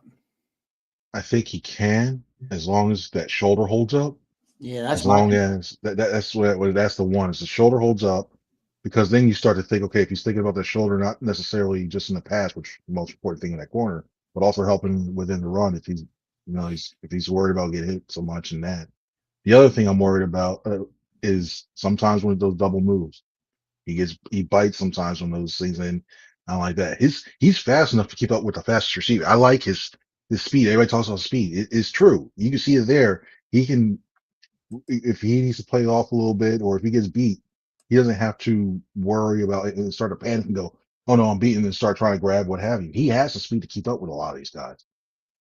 I want to see Yeah. how much he gets into the big system. I want to see how much he starts in the main leagues helping that run support to set that edge. Those are two things, because teams know that, okay, he's not really going to tackle at all, and he starts going, "Oh, we're running the edge all the time. Wear everybody down." And last thing you want to do is have that defense out there and you see him worn down or what have you. But I like the physical traits on him. It's a matter of Christian Parker. He couldn't be in a better position right now, because you at least have Christian Parker. You've seen his ability to take guys with good traits and develop them. I mean, you look at his resume now, add Quinyon Mitchell to that, and Pat Surtain and all those guys out there in Denver, the cornerbacks he used to have. I think you can refine them, and he could be a good corner. It's a matter of him buying in and staying healthy. What was your first reaction to Jamar Chase schooling Kaylee Ring? You say that's the end of the world. A lot of people are, "Oh my God, how could that happen?" Or you say, "That's freaking Jamar Chase, settle down." Where are you on that landscape? I'm more of Jamar Chase was going to catch that ball. My thing was, I wish Ringo would have settled down. I think he got a little too aggressive. If he just settled down, but like, it's cool. You think he's going to go one way. You want to fly the ball. You want to stop him. That's cool. But you got to realize who you're going against. If this was like a practice squad guy, what have you, okay, yeah, you can take that chance, but not expect him to quit. It's Jamar Chase. Sometimes you just got to settle and, okay, he beat me on this one. I'll settle into tackle, not making a better play. I'm doing flying. By the way, Chris, that's what Bick harped on. It's situational awareness. Know who's out there. He said that. Know who's out there. It's not the practice squad guy. It's a guy, if you're going to make a mistake, he's going to take it to the house. So I think that was the bigger issue, the situational awareness. Yeah, it's true, because especially if you got a bigger guy who's that athletic, who has good ability to run yards after the catch, that's huge. If it's a tight end, most tight ends are like that for. Oh yeah, I know he's like that for. You pick your spot, you get your angle, you go that way. You can't do that with him. So I think it was good that he learned about. Like, it was a wake up call for sure. It was a bad reminder, because you got embarrassed in front of everybody. It was like, oh, look at this, now you're on the highlights and everything else. Like, oh, what happened there? And everybody's questioning you now. I'm pretty sure we won't see that. Well, this week with the Browns receivers, yeah, you can get away with that, because yeah. But I'm pretty sure week 1 against like Pickens, Lamb, and all those guys, if he's the guy that's tapped for a job, if he gets a chance to play or something like that, for he won't do that again. I don't know if you saw some of the clips, grainy clips as they were, but Jihad Campbell showed up. I think he had his best practice yet at Lincoln Financial Field. And a lot of it had to do with blitzing from the second level in the backed up period. So it looks like, Bick is going to be at least trying more, especially whether it's, they're defending the red zone or they have teams backed up in the red zone. I think you're going to see more blitzing this year. And he looks like he could be a problem doing that. He doesn't look great as an edge rusher. Very limited. He looks, as expected, I guess, raw. Obviously came to Alabama as an edge rusher, but shifted there. Still needs a lot of technique work on the edge. But when he's coming from the second level, Chris, when he's coming forward, he's tough to deal with. Big, long, athletic guy. Looked like I told Zander last night, looked like a big praying mantis to me. He's like all over. His arms all over. And he had Jalen spooked, and it should have been a sack, but then he got out. They didn't blow the whistle, and he threw the interception to Nolan Smith. If Vic starts dialing that up, that could be something situationally that the Eagles get better at. I still, for the life of me, don't know how he fell in draft. Just hurt the Eagles. Everybody's so worried about week 1, Chris. Not only fans, like people in the industry, like, oh, he's not going to be ready. Who cares? He's going to be there for 5-6 years, hopefully. at the bare minimum. I don't A care lot. if he's around till week 6. Who cares? He's- I'll never understand it. I don't get it. Like I really thought that a team somewhere in the 20s would, like high 20s, late teens, 20s, do that because of what you can do with them in the if you have a defensive coordinator who had the creativity and imagination to do something with them, you get this. Well, you got Vic Fangio now, and you're seeing what you can do. They may have to blitz, especially with third down, like just when you're looking at, say, like just the edge rusher situation as a whole. There's a lot of questions. I don't have questions about Nolan Smith. I don't have questions about Jalen Hunt. But if one of them's off the field and a team sees that and like, okay, maybe we can slide it away one way, yeah, you're going to need to create pressure somehow. So having him as a piece, you can do that, even though he's not the refined edge rusher per se. There's things you can do as edge rusher you can use when you're blitzing the 1-on-1 matchup. And we all know running backs sometimes don't want that smoke when it comes to trying to block it. And you got a guy with his size, with his athleticism, going right up the middle. Yeah, that was Saquon. He was like, "What There do I do with this?"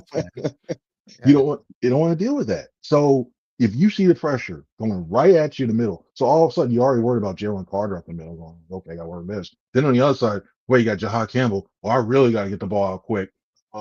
Ain't it? It's going to be the result of a lot of quick passes, a lot of shorter things. They can minimize having that secondary having to be in coverage so much. So there's little things that dial up.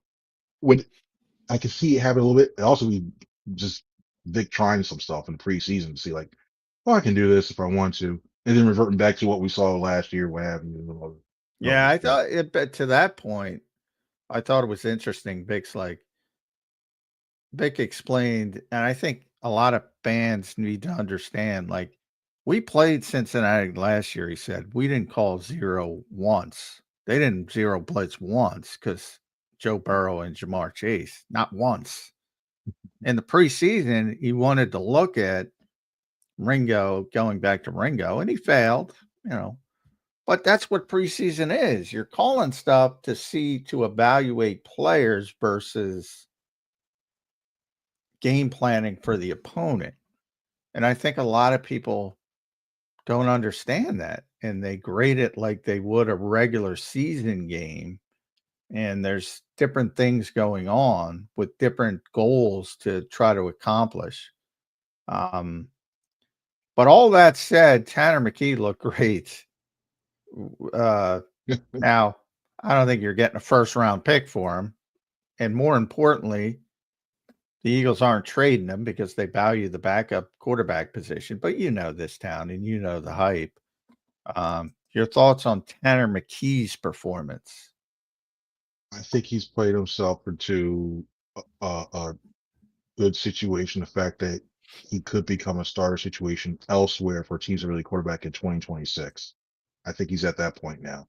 You're right. The Eagles don't want to do that because when you look at that, Dorian Robinson Thompson, yeah, it's nice, but would you have McKee or Robinson Thompson who's still pretty green in the system, who still needs to be refined a little bit in his game in order to fit what they do there.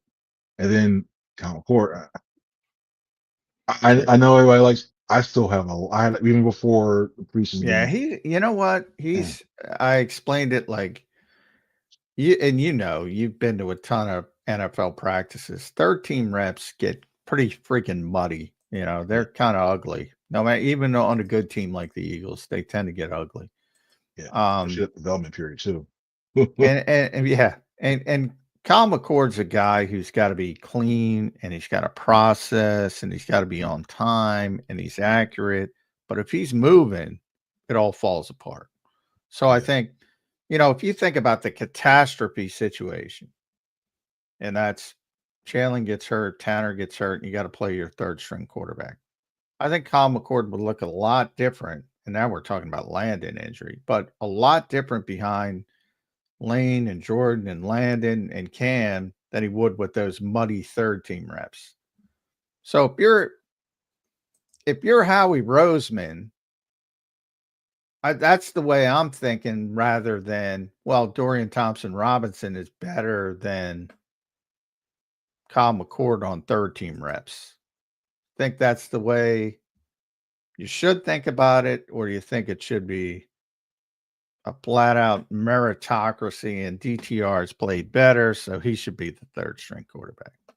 I say right now, no matter what, I think DTR is better right now as a quarterback, no matter what. Even projecting, even when you project and try to say, okay, if I have to go one game to try to make the playoffs, who would I rather have as that third in the roster? Who would I try to put in the practice squad? Of course, you're going to elevate them. Who would I rather have? I think even if 3 4 years in the league right now, before I look at McCord, I'm just like, I just don't see, like, at least with McKee, you kind of saw, okay, like he got the ball on time. He got the ball in when he first got in the league. He was tall enough. He got the ball on time. He got it out quickly. He was a quick decision maker. You saw all that stuff. He struggled early, but he got that. I think McKee was ahead of McCord back even at that time too. So I'm looking now, I'm like, all right, where's he going to land? I just don't see it with McCord. I just don't. And you hope he picks it up quickly. I don't know if it's one of the things he's still got nerves or whatever. I don't know if it's still things he's trying to still learn everything in that book or whatever. It just seems like this is the disconnect right now. I don't see him being a QB2 here with this team where I have that type of impact where you're like, all right, cool. I feel comfortable with him going out in the field, what have you. So here around the DRT, I like his style, his game. I think he shows he has some good elements from there as well too. Part of that, I feel more comfortable. I think with this coaching staff, you can get more out of him long term. He has a higher ceiling, what have you, than I think McCord does. So if somebody calls you with a 2 right now for Tanner McKay, you're not comfortable. You're not comfortable moving him, are you, Chris? Unless I get a guarantee 1, unless I can get a 1, and even then, you got all those draft picks next year. I mean, you're going to have to like the way that this roster's filling up. 1 for McKay would be. It's not happening. Tanner McKee is not getting traded. It's not happening. No, he's not. I just wanted to see what kind of a gauge of how confident Chris is in the other. Now next off season, then we can start talking about because he'll have 1 year of control still. It'll be almost like a Kenny Pickett situation. He'll still have 1 year left of his contract. Gives it to him a bridge. Especially if they become more comfortable with Thompson Robinson or Kyle, which is unlikely. But Howie don't like to cut his picks, but the problem is he's got 10 draft picks. He's going to have to cut somebody. And right now, Cam Williams on the offensive line, although, again, if Landon Dickerson is injured, that's another thing. It could be an outside the box with Landon Dickerson. With Mekhi Becton, nobody thought he was going to move inside. They got all these big bodies, Miles Hinton, Cameron Williams, even Holland Pierce. Stoutland might pull an okey doke on you and say, you know what? We're going to throw in this big monster inside. I doubt it. I think it'll be just Matt Pryor and Tyler Steen moving over to left guard if they need it. But that's a long way. We have to see with Landon. The other defensive player I wanted to mention who's been getting rave reviews, and more important than people like us, Chris, is the coaching staff. And Clint Hurt was talking about Moro Ojomo, and he was talking about Jordan Davis, and the quotes were amazing to me because with Jordan Davis, he's talking him up. Everybody's talking about what great shape Jordan's in, and he got the question, is he a 3-down player? And Clint basically, and I'm paraphrasing, he said, well, he's in a position to compete. And then he got the Morrow question, which I asked him the Morrow question. And the follow-up with Morrow, is he a 3-down player? And with him, it's more, can he stop the run? And Clint was like, yeah, he's a 3-down player. He's not a role player. We view him as a 3-down player. And I'm like, my jaw almost dropped. I'm like, this guy's the 13th overall pick of the draft a couple of years ago, and he's hemming and hawing a little bit, still talking him up, as I said. And with Morrow, who's got 388 snaps played very well in them, and they're like, no worries whatsoever. And he's been great in practice. What a story, Moro Ojomo. That versatility, his ability to play. I think that helping him out when he was defensive end in Texas and all of a sudden moving inside as well. So he's able to ability to play both is great. And I think when you look at it too, over time, Jordan Davis, when it came to his pass rushing ability, he's shown flashes, but it's not as consistent going on the inside and getting his own type of pressure. And especially somebody opposite Jalen Carter, you think, okay, yeah, do that one too. But I think when you look at Mauro Jomo's ability to his quickness off the ball, his ability to shoot the gap, you saw it when it came to his pass rush for win rate. You saw all that stuff there. Yeah, I think his ability there. And the one thing that I see Mauro, and I think he's more of a 3-down player than Jordan Davis right now, is that Mauro can still, with the run, it's just all about technique and getting the thing, using the same things you do with the pass rush, but making sure you just find your gap and fill it in that, and making sure you stop the running back and redirect them or tackle them and fill that gap. And I think he does that better. I think he does that stuff better than what Jordan Davis does in the pass rush when it comes to that. So when you weigh the thing is, I agree with Clint on that. But if you went by those things, Mauro's more of a 3-down guy now. It's a matter of Jordan Davis can be that same conversation, but we've been saying that for so long. Just need to do better in the pass rush, waiting for that consistent second, third move to come there. Because if guards and centers start to see the same thing over and over, it's like, well, we know it's coming here. It's like you can't just rely on your brute strength all the time. And I still see him. And the thing is, I don't know what's not clicking or anything else like that. You can see that he can be that guy. I don't know. He just needs to find a way to refine that, because if he can get like say 3, that's not his role, because we all know like 2-gap one, take on 2 guys in the run game, and then if it happens to be a pass to your best from there on out. If he finds a way to at least get like 3 or 4 sacks this year, all of a sudden his contract numbers go way up. Oh yeah. You just need 3 or 4 from him. That's all you need from him, because you got the other guys around there. So you're hoping for his financial planner's sake, for his sake, for everybody else, he gets that second or third one, because he could really be even more valuable piece than what he's doing right now. Yeah. How do you, if you're the Eagles, you can't pay them both. It's like, maybe you can't even pay either, because you got to pay Jalen Carter. It's man, they have too many good players. And Tyrod like is coming nobody in too, else. So you got that.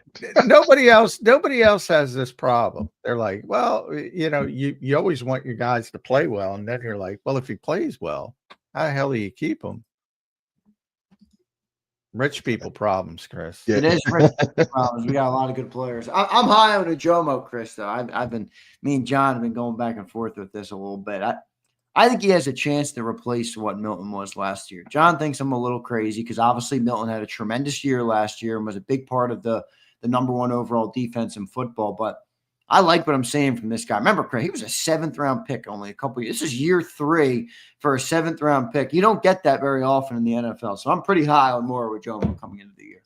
Yep. And so I think they were more comfortable saying, you know what, okay, A, we're going to be priced out of this, and B, I think we're okay with having this. We have a good backup, or we're replacing there. I like him a lot too. I think and don't sleep on Gabe Hall. They like Gabe Hall as well. That's nothing too. I think that's why you were able to move on from Thomas Booker, because you need Gabe as well too. You need a backup nose tackle too, or when you go to the odd man front, you need somebody to back up Davis in case something happens with him too. So he's got some. Well, that's why they felt comfortable trading Senator Booker. I like to call him, because he's so smart. But he's going to be in politics one day. Yeah, he's good. He's good at that. I'm going to mess him with. I feel like there got to be a better name if he's smart, because I don't associate senator with. Well, he's just Booker. Well, Cory Booker, by the way, from Jersey, good guy. He's tall too. Like former tight end for Stanford. Yeah, I met him at the NBA All-Star game. Good guy. Don't agree, kind of wacky on the politics, but tremendous. Half of the politics game is, and that's why I think Thomas Booker would be so good about it. It's branding. It's like anything else, and he's just a very impressive person. So I think if he wants to go, I'm tough on crime. I can see right now. That's perfect. Perfect. Yeah, right. If he wants to go that route, because he's a Stanford guy, you got all the connections. He could go that route if he wanted to. I hope he doesn't, because he's too smart. To Xander's point, senators tend to be grifters, but exactly. Yeah. I get what you say though, John, because I could see that role for him too. But he is a smart dude. Good stuff, Chris. Thanks for being here today, brother. Any final thoughts We're 12 practices deep. We're like 24 days away, I want to say, from the Eagles' home opener. You feeling better or worse about this team in terms of expectation after 12 practices so far? Expectation wise, they're pretty on course. Still think they're like a 12, 13 win team around there. Nothing too much that the only caveat, we're just waiting. Everybody, like everybody else, what is that MRI going to show? If the MRI shows that it's something that's relatively minor in the terms of that you're not missing months, what have you, still on pace. If it's something that says season under or whatever, yeah, it's worse to say, it's bad to say this. You're hoping it's an ankle or less. That's just sprained ankle or less. That's what Absolutely. you got to hope for. Absolutely. No doubt. Chris Franklin, thanks for being here, man. Make sure you guys follow him at C Franklin News. Read all his work, NJ.com. Chris, thanks for being here, brother. Always good to talk to you. Hopefully it's not too long. I had one of our viewers, I think it was Jeff. He's like, if you don't get Chris Franklin back soon, I'm out on Birds 365. So people love you here, Chris. We need to get you back on. Definitely. Thank you, Jeff, for everybody else. It's good to talk to you guys. See you guys too. I appreciate it. Thanks, Chris. Appreciate it. You. There's Chris Franklin joining us here on Birds 365. Great show today. Two great guests with Jeff Kerr, Chris Franklin joining us here. Johnny Mac, 12 practices deep now, brother. Eagles are off today, and then they'll be back on the practice field tomorrow. Moving right along, J-Mac. Open practice now in the books. Preseason game number 2 coming up, and the open practices this week. A lot to look forward to this week for this team, John. A lot of updates we'll have. Yeah, I think the open practices are probably the 2 most important days of the summer against a different team. And, I do think Cleveland has some deficiencies at the quarterback position, obviously. So I do think you'll see some positive news from the Eagles defensive perspective. But, I always say all NFL teams have really good players, and Cleveland has a lot of really good players that I think people don't know about. They know Miles, but their offensive line is still, especially the middle with Joel Bitonio and Wyatt Teller at guard. That's one of the best guard tandems in the NFL. Jack Conklin's been a good tackle for years, and DeJuan Jones is a younger player, but he's got some upside. Defensively, Jim Schwartz is running things, so they're sound. A lot of guys in the secondary: Denzel Ward, Grant Delpit, Greg Newsome, Ronnie Hickman, guys who can play. Myles Garrett's the best in the business. Mason Graham's a top 5 pick. Carson Schlesinger, they had some line. JOK, Jeremiah Owusu-Koramoah, is one of the better linebackers in the NFL. He's out for the year, so that was devastating for them. And Jordan Hicks retired, so they're shifting their whole linebacker core. And Schlesinger was I think the first pick in the second round, so he was the 33rd pick. So he's got a lot of talent. They got a lot of good players, like all NFL teams. And it'll be a good test for the Eagles. Johnny Mac, good stuff, man. As we move right along, definitely a good test coming in this week. That defense is good, man. I'm listening to you rattle off these names. Holy shit. Oh yeah, and Jim is gonna have they're gonna be sound. I'm a little concerned about linebackers. They used to be really good with JOK, and but Jordan Hicks was still playing at a high level, but. Schlesinger's got some talent. He's going to play day one. Their secondary is what I think is Denzel Ward's really good. Really good. He was the 4th overall pick in the draft, wasn't he, back in the day? Not back.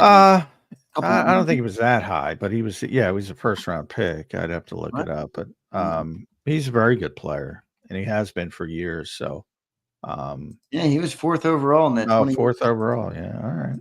I think they had 2 picks that year, didn't they? In the top 10 or 2 in the top 5, maybe. Oh, the other pick was terrible. Yeah. Oh God, who'd they pick? Man,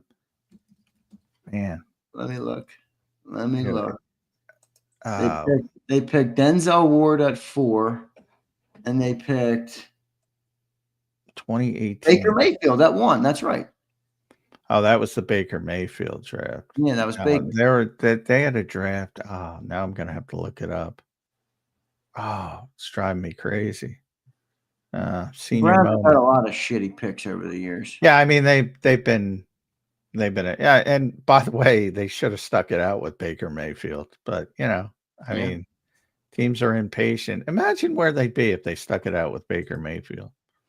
Yeah, but don't you sometimes think that that's like a little bit of a catch? Like maybe Baker doesn't become what he's become if they stick it out with. I don't know. I don't like going through that process because obviously every action has a reaction or something that comes of it. So well, I agree with that, but I mean, people are too impatient with quarterbacks. Is all I'm trying to say. Sometimes it is on the player. Sometimes you need to change the scenery. But I thought he showed enough. It's not like he was god awful in Cleveland. He had at least one good season. So I mean, and they have that history. Let's be honest. I mean, they've got like one playoff win since Bernie Kosar. So they've been a team that isn't exactly the most patient team in the world. And so 2020 won 11 games and 26 touchdowns. I mean, that's enough for me. Yeah, 100%. Especially when you were the Browns. And you were the number 1 overall pick, and you're showing that kind of, and that was year 3 for him.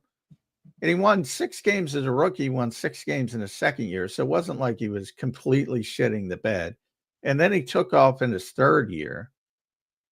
And then he had a little bit of a downtick from his third year, and they're like moving on. I'm like, that's just bad. That's a bad organization. When they took him number 1 overall, and he has that type of season, and 2 years later they're giving up on him. Yeah, and by the way, in an organization that was famous for the jersey that had like 40 quarterbacks. Yeah, exactly. 40 quarterback names on the back of it. And then, a year after that, he's resuscitating his career in Tampa, and now he's one of the better quarterbacks. I would say on the cusp of top 10 after last season. He had a great season last year. 4,500 yards, 41 touchdowns. If he can get the interceptions down a little bit, I would say he's one of the most underrated quarterbacks in the NFL, I think, from people's perception level. He had crazy stats last year. I think he had over 40 touchdown passes. Yeah, 41. 41. I mean, that's impressive. So 4,500 yards. So the biggest change yet that we've had in camp since we started the camp a couple weeks ago, Landon Dickerson's injury. All right, your final thoughts on the show today as we await some more news on Landon Dickerson. I'm not sure if you expect news today. Maybe they'll keep it close to the vest. Your final thoughts on this Monday edition of the show. Well, we're not going to get news from the Eagles today. I can guarantee you that. Maybe we'll get news from other avenues, mainly agents, but the Eagles are not going to come out because they don't have to come out. It's it's the off season, and they'll give us a practice report tomorrow. Tomorrow, Tuesday, when they're back on the practice field. So, worst case scenario, we're going to know exactly what we're dealing with on Tuesday morning. Best case scenario, we'll get some clarity today. But either way, there's still some hope. I think that Adam Schefter, if it is a knee, I think that's very good sign, as much as strange as it might sound, because by the way he was moving, I don't think it was an ACL. He when he was driven off on the cart, he sat in the front of the cart, not the back of the cart. And he was bending his knee. So to me, it would be a positive. Achilles obviously is worst case scenario. And we'll see. But if they're checking the knee, that means it's not Achilles. That's why I say that's so important. That If the MRI's the knee, it's a positive. No doubt about it. Johnny Mac, great show today, brother. We'll catch up with you tomorrow. No, we're not in the morning tomorrow, right? We're going to be a night show. Yeah, tomorrow practice. So night show, 3 night shows in a row, but you can always watch us on demand. So remember that. So please check in. We'll have updates with practice, and then Friday back to the morning. And then obviously Saturday is the game. Yep, Saturday's the game. Good stuff. Johnny Mac, great show today, brother. We'll catch you tomorrow on a quick hit in the morning and then a nighttime edition of Birds 365. Thank you, brother. All right. Thanks, everybody. All right, there's Johnny Mac. John McMullen, the #1 Eagles beat reporter in town, checking in. Give him a follow at JF McMullen. Great show today, great update, and we're obviously all awaiting anxiously the update on Landon Dickerson. We will see what update comes of that. I'm optimistic on it. You know, I was watching the video last night. I was live last night directly after the practice, and we had a lot of people on, and we were kind of kicking it around, all watching the video together. The one thing that is true is that there's a lot of uncertainty involved. I mean, there's so many different. It could be the knee, it could be the ankle, it could be an Achilles. You watch the video, and some thought it was the left leg that Jordan Mailata stepped on. It's clearly the right leg that he injured. So there's a lot of uncertainty on it. I am not a doctor. All right. I'm a sports talk host, so I don't know, and I'm not going to try and project, but it didn't look great, you know. And the other thing that kind of made me nervous was Jordan Mailata and Lane Johnson were both evidently very, you know, visibly angry about it. If Jordan Mailata is helping Landon Dickerson off the field, and Landon looks at him and says, "Hey, I rolled my ankle," I don't really think that Jordan Mailata is then going to be visibly angry to the point where reporters and fans alike can see that visible anger. You know, I don't think that, but we'll see. We'll see. I mean, maybe he was just angry for you know, his guy Landon. He was the best man at his wedding. So who knows? Who knows? Dr. Z, HKP. I got a lot of hopes and dreams and goals in life, HKP. That is one thing that will never be said, okay? That is one title I will never hold. All right, HKP? Thank you, brother, for being here. Thank you, man. Thanks, everybody, for being here. We got a good chat in here. Hit that like button. We're up to 149, Wayne the Pain. Is that right? Let's get that thing to 200. Let's get that thing to 200 likes today. Let me get to my super chat. Damn, Seth, my apologies. Didn't read this to John, but I appreciate you being here. He says, great show as always. In my opinion, if the CB2 guys are struggling, might make more sense to upgrade the edge position to help those guys out. Trenches. It's a good conversation. You know, that's kind of what John's been calling for, that he thinks the edge rushing room is too weak. Too weak as compared to, you know, everywhere else. That's his #1 concern. And obviously that would help out the secondary. You know, it's kind of a catch-22. It's kind of a complementary football thing. You know, the better your secondary is, the more it makes life easier on the edge rushers. But the better the edge rushers is, the more it helps your secondary, obviously, because the quarterback doesn't have as much time to throw. So it's kind of a catch-22. And right now you got weakness a little bit at both spots. So could that be something that kind of compounds and impacts the Eagles? It's potential. It's certainly potential, Seth. Thanks for the super chat, brother. I appreciate it. And I think you're on to something. You know, if you can't cover, get to the quarterback faster. All right. Billy John, check it in. What up, Billy John? All right.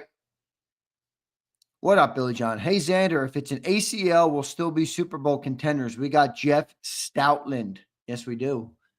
He's going to be – look, that's a big thing. That's a big thing to overcome. I agree that in a sense, I'm not going to say that we're out, but it's a tough thing to overcome. I mean, it's a tough – you'd have 2 new guards coming into the year on a team that dominated teams by running on them with 2 physical guards. You know, it definitely changes the dynamic. I'm not going to sit here and go full, you know, I'll be optimistic, but I'm not going to sit here and say, oh, yeah, you lose 2 guards, one being a 3-time All-Pro, and we're going to be all good. Nothing will change. Well, there will be a lot that changes. All right, they can still prevail. Jimbo says, Big Z, I'm getting more pumped for Jihad. I like what I'm hearing. Me too, Jimbo. Sounds like he's really coming on strong. John called him a praying mantis in a sense that, you know, right now the offensive linemen don't know how to handle the speed, the length, the strength, and the athleticism. from a rushing standpoint. So even John said it. Maybe he forces Vic Fangio to blitz a little bit more because you have a player, because you have a player in him that can do what they're going to ask him to do. So that'll be interesting. I see my boy Texas Boy in here. Texas Boy is in here fending off the Eagles fans. It's pretty funny to watch. I said in the chat earlier, this is like an old Call of Duty lobby. I mean, you guys were attacking Jeff Kerr like I've never seen. You guys were attacked. Jeff Kerr did come in hot, though. He came in a little hot for my liking today as well. Josh says, Schefter said Landon's getting an MRI on his knee. Yeah, we talked about that in the open, Josh. We talked about that in the open.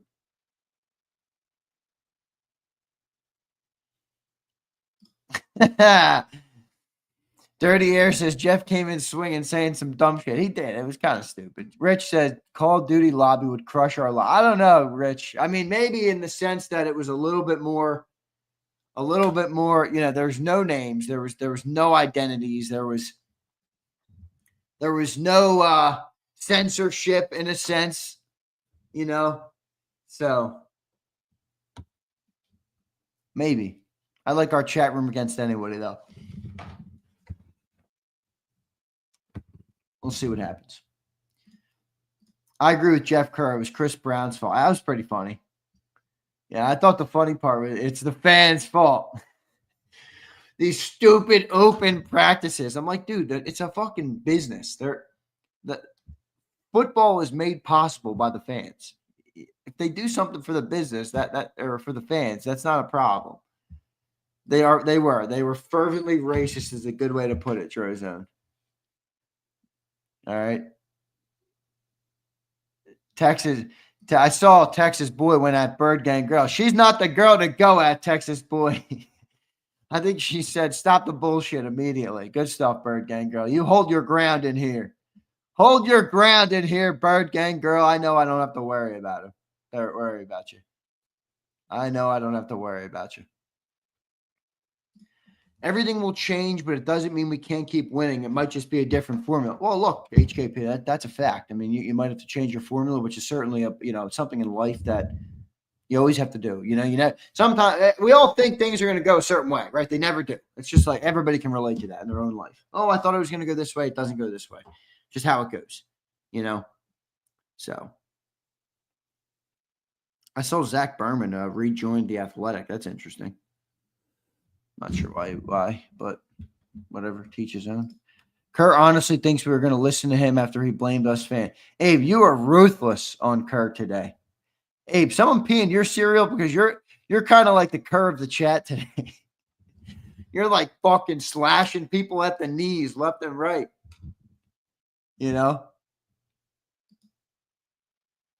Make a trip. Let him know I'm not the one. I know you're not the one, Bird Gang Girl. I've been around long enough to know that.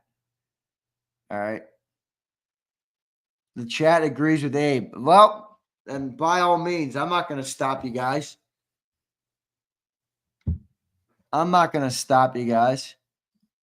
Joel says, y'all losers replying to an opponent's fan. Isn't that part of fandom, dude? Like, what are you going to just box yourself in and only talk to one group of fans? That would alienate a lot of the world, my friend. Not everybody's a fan of the same team as you. It's part of what makes being a sports fan fun. It's like kind of part of it. You get to say that other team's team sucks and other fans' team sucks and your team's great. I don't really agree, Joel. Probably not the right channel for you, unfortunately. Thanks for being here, though. I don't think Abe deserves that kind of disrespect. Abe, I didn't mean disrespect. I was just saying you were coming in. You came in with a knife just slashing everybody at the knees. All right.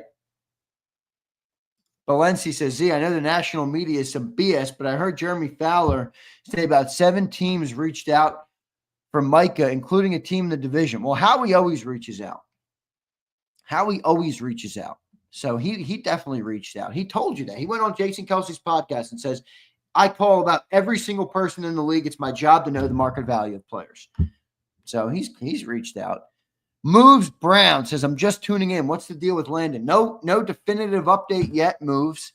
He's supposed to get an MRI on the knee, which might be good news because we thought it was an ankle or an Achilles. Adam Schefter put that out, but no definitive updates yet. So I'll keep you guys posted on that. All right. Thanks for being here, everybody. Hit that like button. I got some things to tend to this morning, so let me run. Appreciate you all for checking in today. Great show, great viewership. I want to get to 200 likes on the way out. So hit that like button. Thank you for being here. See you next time, everybody. EAGLES, Eagles.